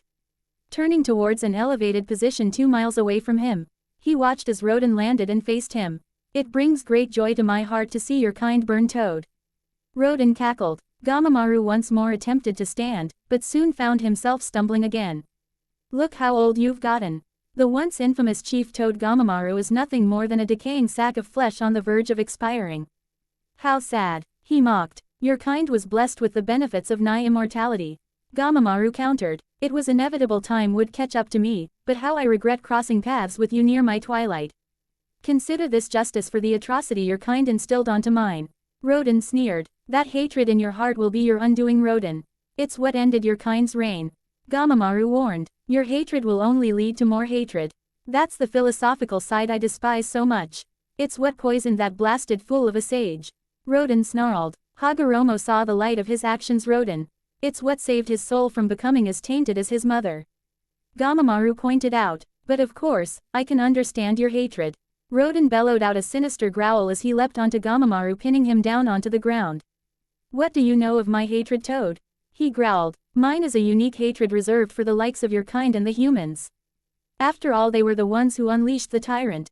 They did not understand what they were doing." Gamamaru argued. "They were innocent, like children, they could not comprehend the power they were dealing with. And look what happened, toad. My kind went nearly extinct." "R.O." Dan roared as he picked up Gamamaru and slammed him down onto the mountain. "First, they began to use that parasite's power, and then they went and unleashed the devil himself. Their arrogance nearly destroyed this world." Angrily, Rodan dug his claws into Gamamaru's body. He then violently tossed him across the mountain. Gamamaru was nothing but a ragdoll at this point. He had lost his grip on Mugetsu and watched as the blade tumbled down the mountain. He himself would have followed had Rodan not pinned him to it. "When I finish with you, I plan to kill that brat and lay waste to this forsaken world." "And what of your king?"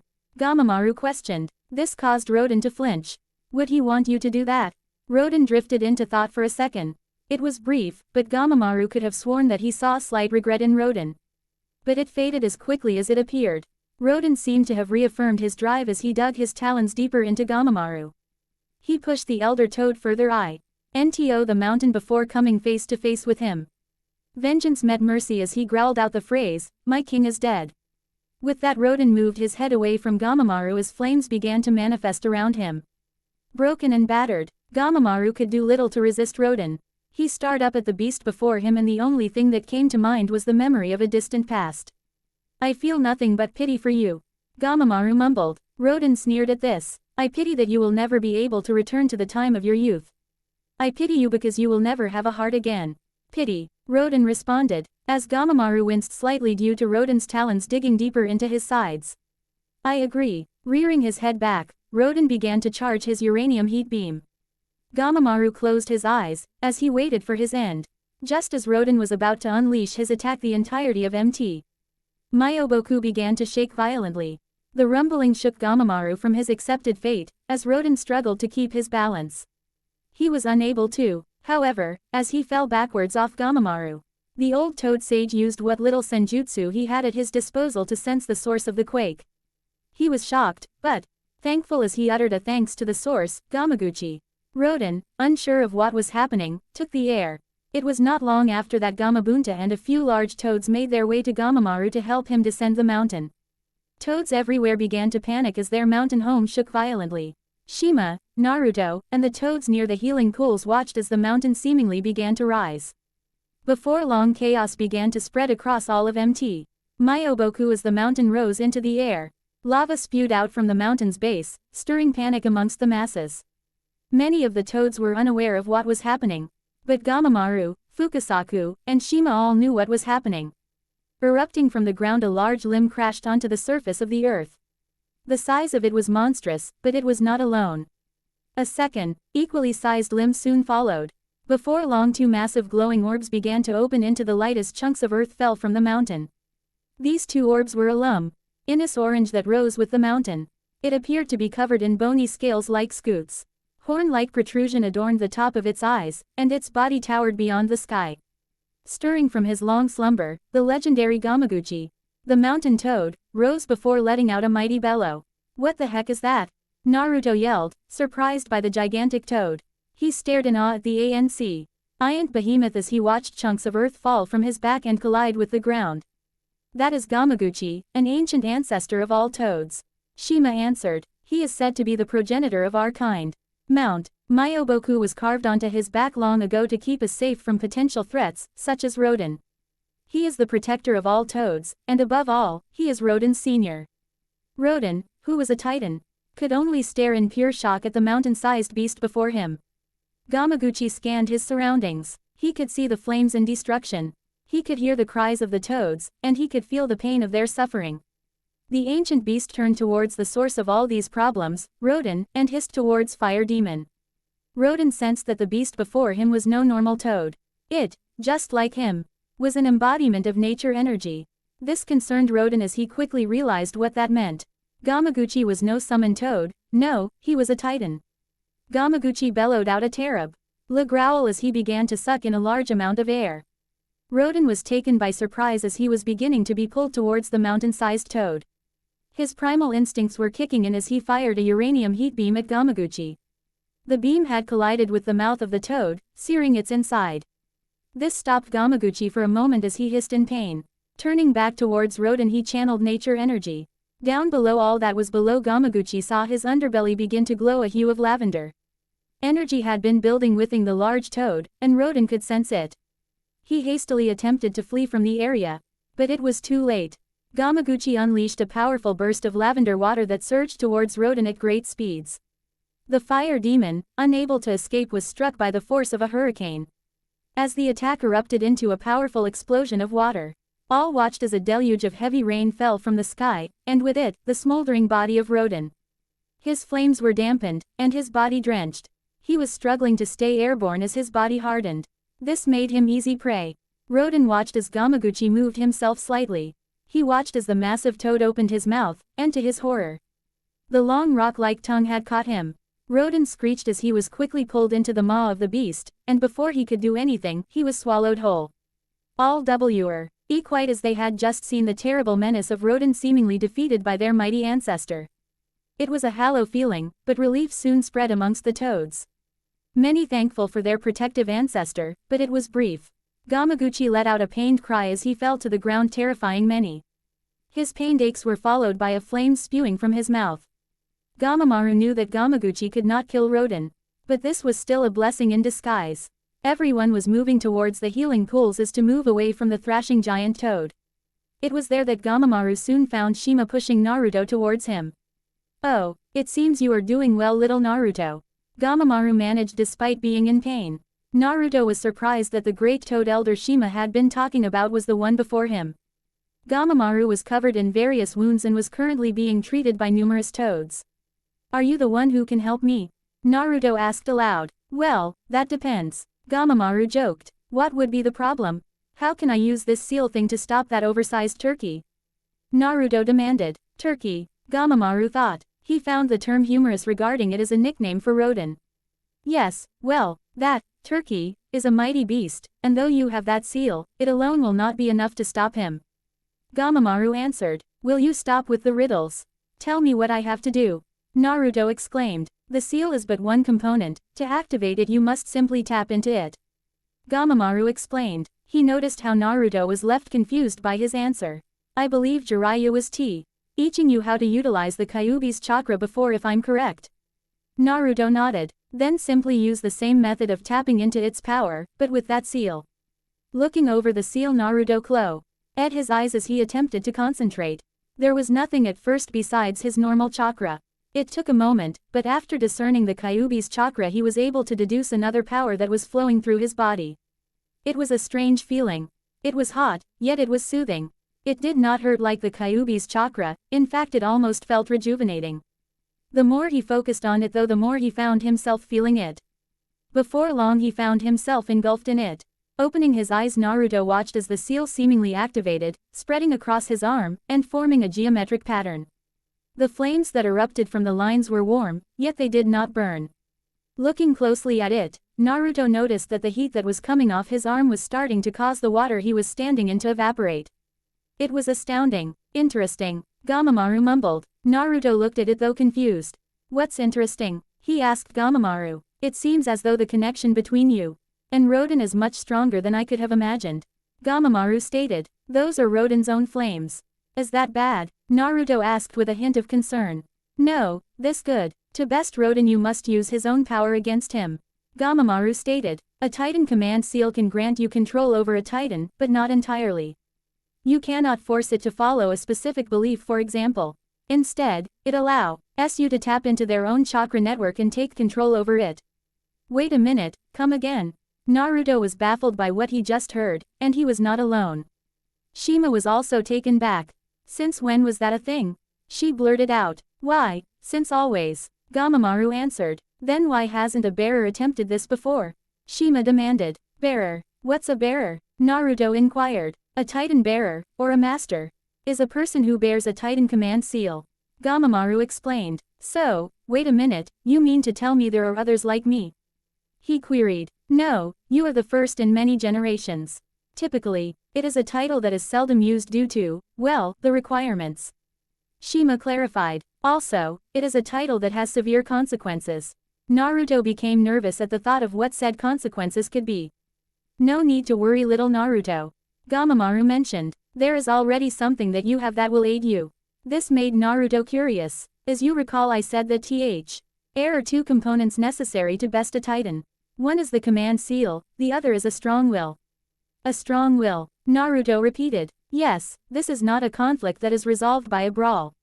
No, instead it will be based on willpower," Gamamaru elaborated. "You must contest your control over Rodan's chakra network, and if you succeed you will have full control over him." "If that's the case then show me how to do it right now," Naruto exclaimed. Despite the pain he was in, Gamamaru chuckled at seeing Naruto's determination. It reminded him of another individual. "Sadly, you cannot contest Rodan from here," Gamamaru mentioned. This made Naruto raise a noticeable brow. To contest with a titan, at least in our current circumstances, you would have had to start the process not long after summoning it. That is because you will need to make physical contact to initiate the process.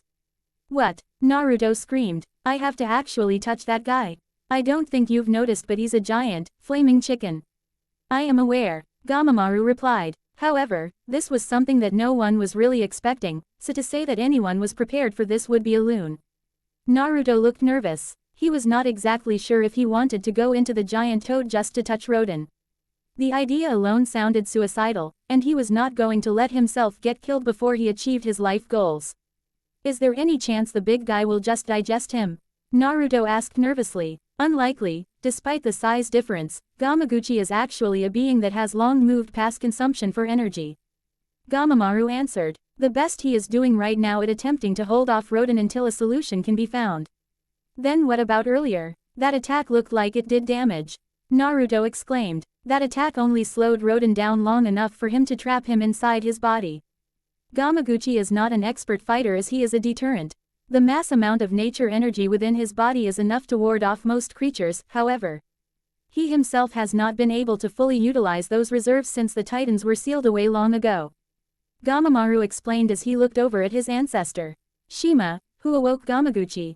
He asked aloud. It was Jiraiya boy. He believed that this was the best option. Shima answered. Has he returned yet? Gamamaru asked. No, she stuttered with a hint of regret. Gamamaru seemed to have entered a deep thought. Before long Fukasaku arrived and joined his wife. He was injured, like many of the toads on the mountain, although he did not care.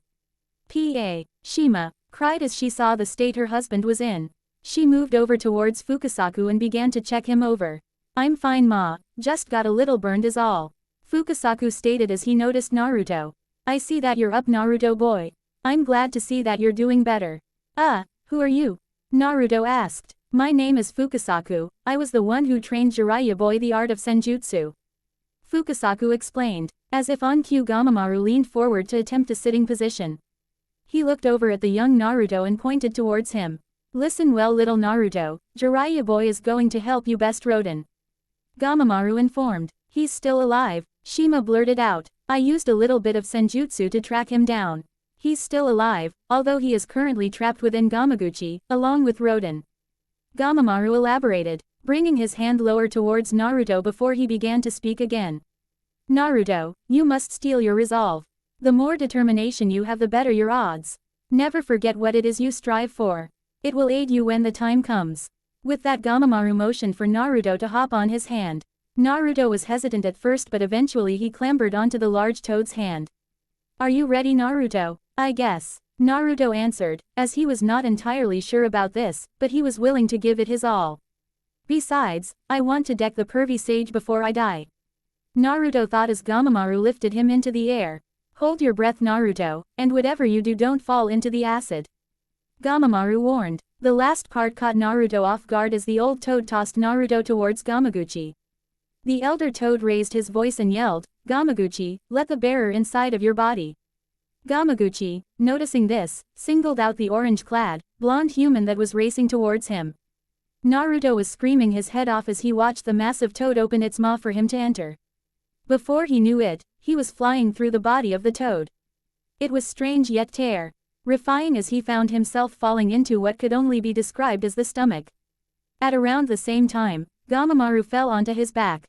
Exhaustion was starting to catch up to him. He was wounded, and bleeding severely. He turned towards Fukasaku and gave him one last order. Retrieve Mugetsu, it will ensure Naruto can best Rodan. Blank. Everything had an orange hue. Looking at the source of the light Naruto had guessed that the orange lava-looking substance was the acid.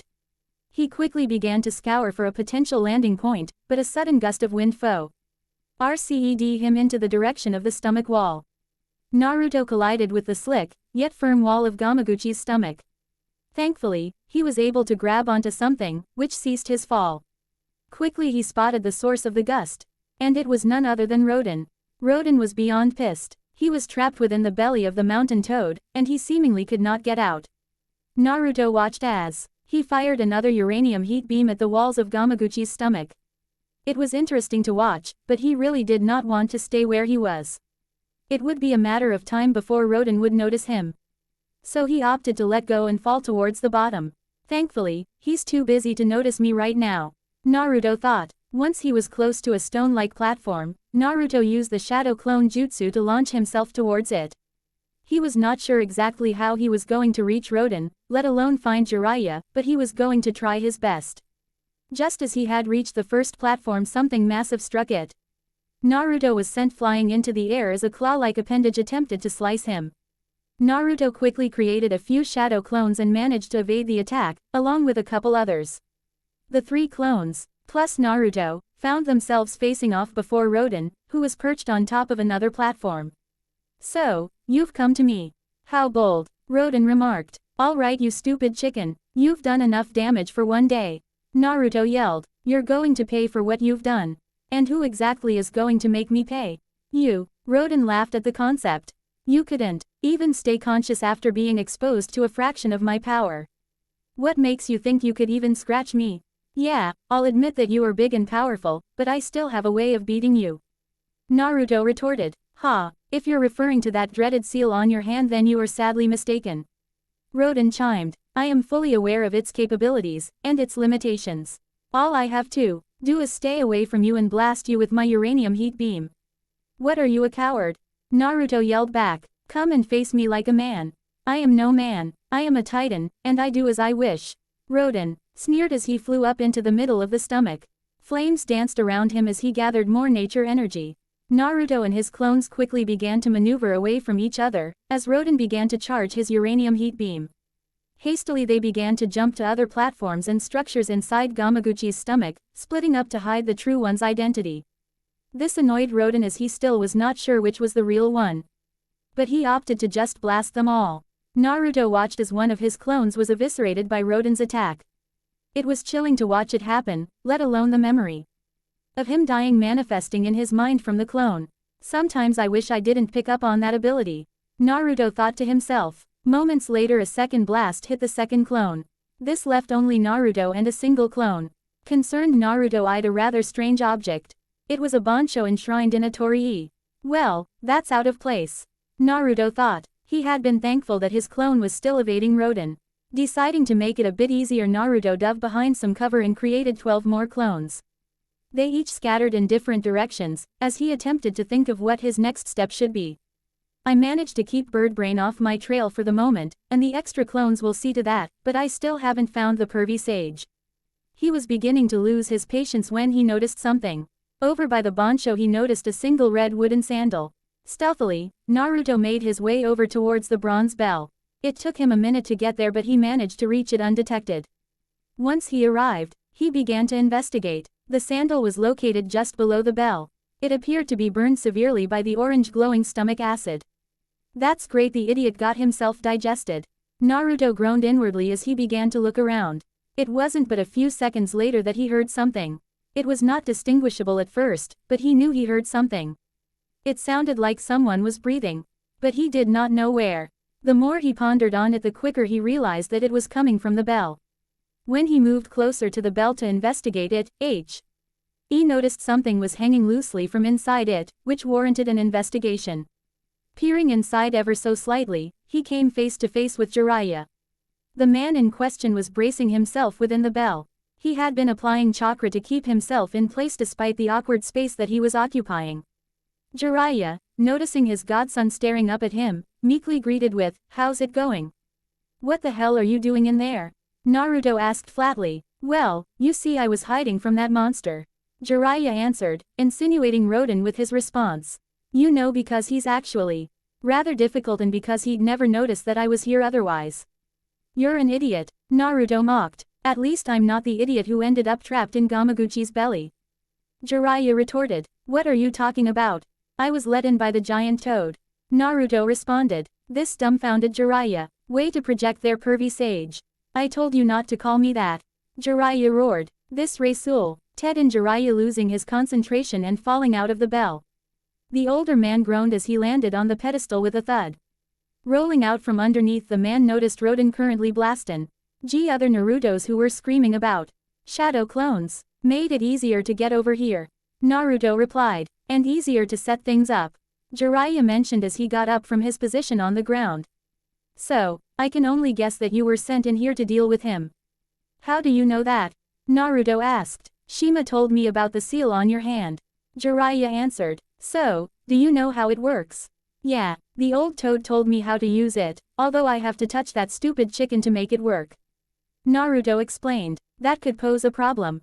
Jiraiya muttered. The damn bastard was able to take on all of MT. Myoboku before Gamaguchi trapped him in his belly. He's fast and he has a lot of firepower. Jiraiya was not sure how they were going to pull it off, especially in one piece, but he was determined to figure it out. Meanwhile, while Jiraiya pondered on what their course of action should be, Naruto reevaluated the bancho Jiraiya was hiding in. So, what's with the bell? Naruto asked. First off, it's a bancho. And second, it's used to wake up Gamaguchi. Jiraiya answered. How does a bell inside of a mountain-sized toad wake it up? Naruto asked. I don't know, maybe sound waves produced by it causes powerful vibrations that stir the stomach acid or something. Jiraiya explained. You make it vomit? Naruto questioned with a disgusted look. Look, I have no idea if it does or not.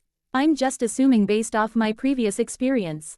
In fact, in my opinion, I think it is weird and redundant, but apparently it's the only way to wake Gamaguchi up. Jiraiya reader. Ted before going back over everything he knew. Naruto, noticing the mallet on the ground, began to think of a way he could potentially get to Rodan. Taking a hold of the mallet, Naruto prepared to swing with everything he had. Jiraiya, suddenly realizing Naruto's intentions, attempted to stop him. Wait a minute, what are you doing? Jiraiya blurted, as he moved to stop Naruto. However, the boy's action was swift, and his strike against the bancho resounded. The result was a powerful sound wave that reverberated across Gamaguchi's stomach. Rodan, hearing the sound, cringed in pain as his head felt as though it was being torn in two. Turning around swiftly, he noticed Jiraiya and Naruto standing by the bancho near the far end of the stomach. His anger boiled as he realized that the real one was over there. Having noticed this, Jiraiya swatted at the boy and scolded him for the action. What the hell are you thinking? Jiraiya yelled at Naruto. Why didn't it work? Naruto yelled at the bancho. What didn't work? Jiraiya yelled in confusion, before eventually looking at the bell. Are you talking about the bancho? You said that it can cause Gamaguchi to throw up. Naruto exclaimed, while pointing an accusing finger at the older man. Yeah, after I struck it 8 times. Jiraiya yelled back. Well, you did not mention that. Naruto countered as a loud roar filled the stomach. Both quickly turned back towards Rodan and saw him making his way over towards them. Panic began to set in as the two attempt to quickly find cover, and as they did, Naruto tossed the mallet out of his hand. The mallet soared towards the bancho, and once it collided, it once again unleashed a loud burst of sound. The result of which caused Rodan to cringe in pain as he stumbled forward and crashed into a nearby platform. The two, surprised, quickly returned to the bell. Why is he suddenly in pain? Naruto questioned aloud. Jiraiya, staring at the mallet and bancho, quickly came to a deduction. I see, that's what's going on here. He mumbled. What's going on? Naruto questioned as he watched Jiraiya pick up the mallet. I think the mallet and bancho create a sound wave that is painful for him. Jiraiya proposed. Then maybe that's why the big mountain toad doesn't feel good when it's struck. Naruto said to himself. What do you mean? Jiraiya asked, curious as to what Naruto meant. Well, from what I heard, the turkey over there and the big toad are something called titans. He began. Apparently they're like the Kyuubi or something, being creatures made of chakra or something. After taking that in, and filling in the blanks, Jiraiya figured out what the bell really does. Well, that makes more sense than what I originally thought. Jiraiya noted out loud. He noticed Naruto's curiosity, so he decided to elaborate on it. The bell must be emitting a sound frequency that causes, titans, pain. It would make sense for why it's one of the only things that could wake up a literal mountain toad, like Gamaguchi. A sudden sound caught both shinobi's attention, as they turned to see Rodan getting back up. Naruto quickly turned towards Jiraiya and asked, Is there an extra mallet? Just the one in your hand. Jiraiya answered. The two quickly sprang into action as Naruto created an extra clone. Rodan was starting to take to the air, which caused Jiraiya to ready himself, as he aimed to strike the bancho again. At the same time, Naruto had his clone transform into a matching mallet. Taking a hold of the clone mallet, Naruto joined Jiraiya and the two struck the bancho at the same time. The result was a sound wave that nearly stunned the two.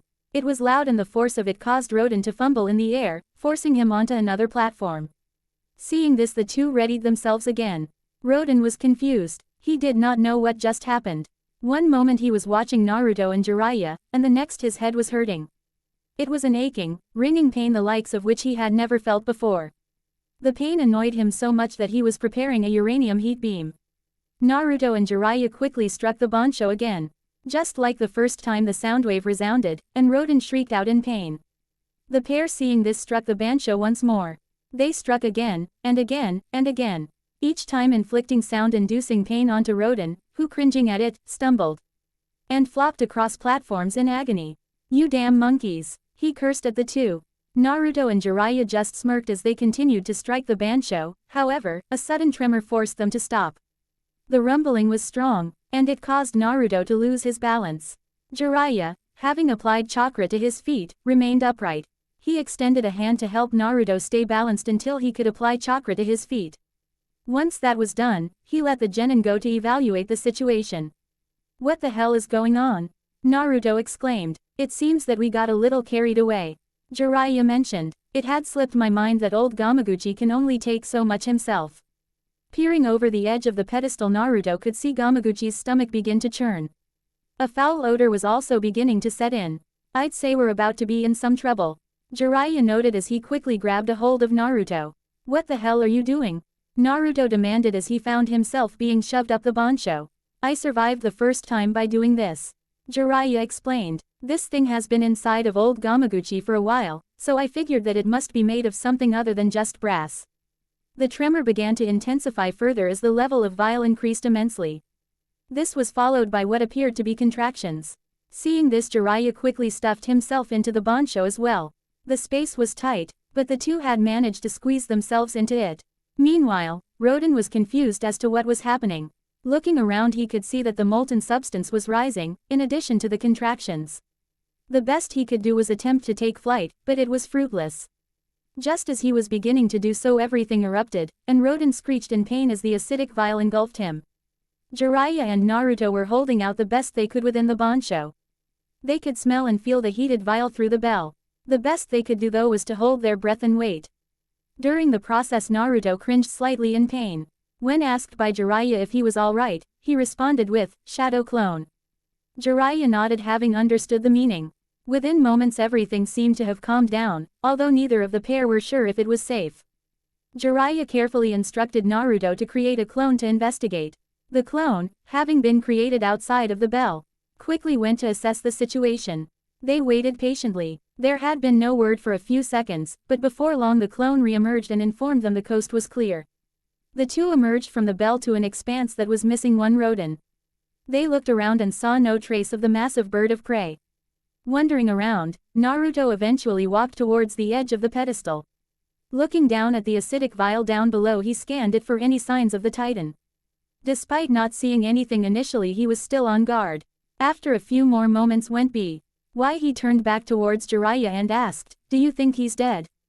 Boom! Rodan erupted from the acidic vial. His form, coated in the sickly orange glow, plowed through the platform the two were standing on. He screeched in pain but sunk his talons into the platform. The two quickly leaping out of the way as Rodan swatted the Bansho off its pedestal. Turning towards the two, he growled at them. "You monkeys dare to keep insulting me?" Rodan hissed. "I have dwelled in sea of flames deep within the earth. I have soared beyond the sky into the vastness of space. I have fought numerous beings far stronger than even your puny, insignificant brains could ponder, yet you thought I would be bested by the stomach of a toad. I mean, you do look a little well done," Naruto commented after looking at Rodan's smoking body. The silence that followed permeated for a few seconds, as though Rodan was processing what it was he said. "I will erase you now."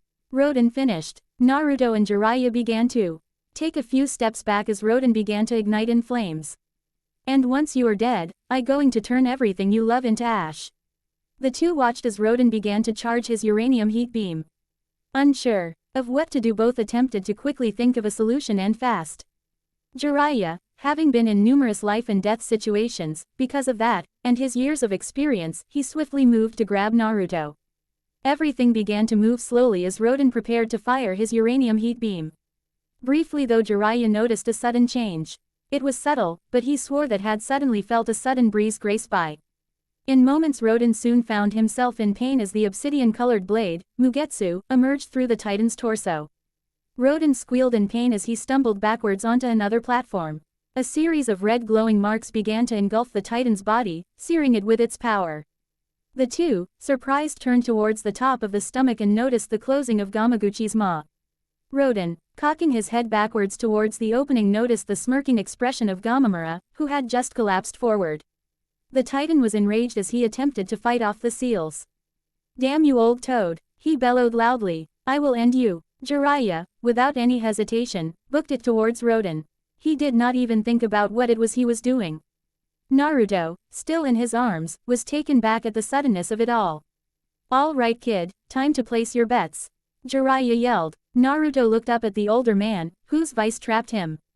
"That old toad gave us one last aid," he began as. He pointed towards the markings on Rodan. "That sword was meant to be an anti-Titan weapon, and so long as it's lodged inside of him it will hamper everything he does. So, I take it this is my time to shine then?" Naruto asked. "I heard that you were the #1 knucklehead shinobi of the Leaf, are you ready to prove that title?" Jiraiya asked him. Naruto merely smirked as he gave him a thumbs up. "Believe it. Then good luck, kid," Jiraiya yelled as he leapt into the air. With every ounce of his strength Jiraiya pulled Naruto behind his shoulder and tossed him towards Rodan. The Genin, despite the obvious shock of being thrown, was determined. Preparing himself, Naruto looked towards the command seal on his arm and began to tap into it like he did before. As he did, he felt a sudden connection with a massive source. He determined that it must have been Rodan's own power. It was immense, just like the Kyuubi, however, he noted the near purity of it. Gritting his teeth, Naruto surged his arm forward as he raced towards Rodan. The Titan, unable to do much, could only watch as the boy collided into him, and suddenly a bright red light erupted. Flames erupted around the two. The Mon seal on Naruto's arm came to life as it erupted in the form of crimson chains. They bounded Rodan and impaled him at multiple points. Naruto, positioning himself onto Rodan, began to feel pushback. The flaming chakra roared to life as Rodan attempted to push past everything. "I will not serve the likes of a snot-nosed brat," he growled. "I refuse." An inferno erupted from the Titan, engulfing everything around them. Jiraiya, who had landed on another platform, became concerned as he no longer saw Naruto. "I don't care what you want." Naruto's voice resounded. "You've hurt too many innocent lives and caused so much despair." Appearing amongst the flames, Naruto seemed unfazed by the pyre that burned around him. There was pain, that much was clear, but he did not care. He focused on something else, something more important. His focus was directed towards those close to him. His friends and everyone that had ever helped him. He did not want to die. There was too much that needed to be done, and furthermore, he still had to become Hokage. With every ounce of his own will Naruto defied the pain that the flames induced on him, and as a result the chains expanded. Rodan, realizing this, began to become concerned. The thought of him losing to a kid was too much even for him. With every ounce of his being he flailed about. Finally, though, Naruto noticed something. It was brief, but feeling of certainty sprang towards him from the seal. This entire time he'd been racing against Rodan to see who would gain the upper hand. Rodan had full control over his own power, well beyond Naruto's own comprehension. But he was faltering. Naruto could not tell if it was the blade or his own training in deducing chakra, but he noticed something unique amongst all that nature energy. It was thin, much like a piece of string. Naruto at first did not understand what it was, but that changed. The deeper he tracked it, the clearer it became that this single string amongst the flames of nature energy was Rodan's chakra. Determination filled him as he gritted his teeth. Naruto, with every ounce of his own being, reached out towards the string of chakra, and as he did his arm became enveloped in flames. He pushed himself deeper into Rodan's flames and the Titan could feel it. The beast centered its vision onto Naruto. Its vile malice on full display as it attempted to force him off. However, he froze in place as he suddenly felt great pain. It was at that moment that Naruto had taken hold of it, the string, Rodan's chakra. With as much effort as he could muster, Naruto roared loudly, "I command you to stop." Rodan, finally realizing what had just happened, could do little to stop from obeying as his chakra erupted from his body. The flaming chakra engulfing him entirely in its violent tempest. Rodan attempted to call it back. But it no longer responded to his will. It swirled around the Titan, smothering him in its embrace, before hardening in place. Naruto, shocked, found his spot. safe as Rodan became entrapped in a prison of his chakra. The mighty titan, once fully restrained, fell upon the platform he struggled on. Trapped within his prison, he could do little as he watched Naruto get onto his feet. "You brat," he roared. "Once I am free, I will destroy you and everything you love. And if you do, I will be right there to stop you again." Naruto yelled back at the titan. As he used his command seal to tighten Rodan's chakra prison further. Rodan could do little to resist as his prison solidifying entirely. The result was Rodan being trapped within a crystal lattice of his own chakra. Naruto, now standing upon the once mighty beast, couldn't help but gaze at what he had achieved. Turning his attention towards the seal, he noticed how the lines had dimmed, and the flames having faded away. In their place was the seal itself, extending up his forearm, that hued with a slight red light before it dimmed permanently. Naruto let out an immense sigh as he fell onto his back. His breathing was labored, but he couldn't help but laugh.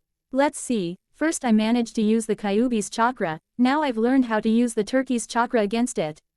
What's next, a giant lizard?" His mind wandered a bit before he eventually noticed Jiraiya's arrival.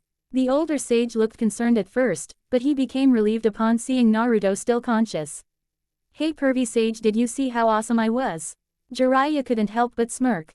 "Yeah, real cool, although I think my favorite part was watching you get cooked alive." He joked. Naruto was indeed a little burnt, however.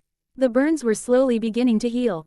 "Only a future Hokage like me can even do something like that, so you better believe me when I say that I will be the next Hokage pervy sage," Naruto stated proudly. "There is no denying that." Jiraiya agreed. "And hopefully this will be the last." Jiraiya eyed the titan trapped below his feet with caution. He was unsure of what was to come of this whole fiasco. He would have lied to himself if he thought he was comfortable with Naruto having a connection to another beast. The only question that now weighed heavily on his mind was, why did Minato place the seal on Naruto? Perhaps there is something else going on that even I do not know about, he thought. Regardless, Minato did what he did, and as Naruto's godfather, I will help him until the day I die. Reaching down towards Naruto with hand, Jiraiya helped his godson up, as the two watched Gamaguchi's mouth open to world outside. Both ready to finally call it a day. The end.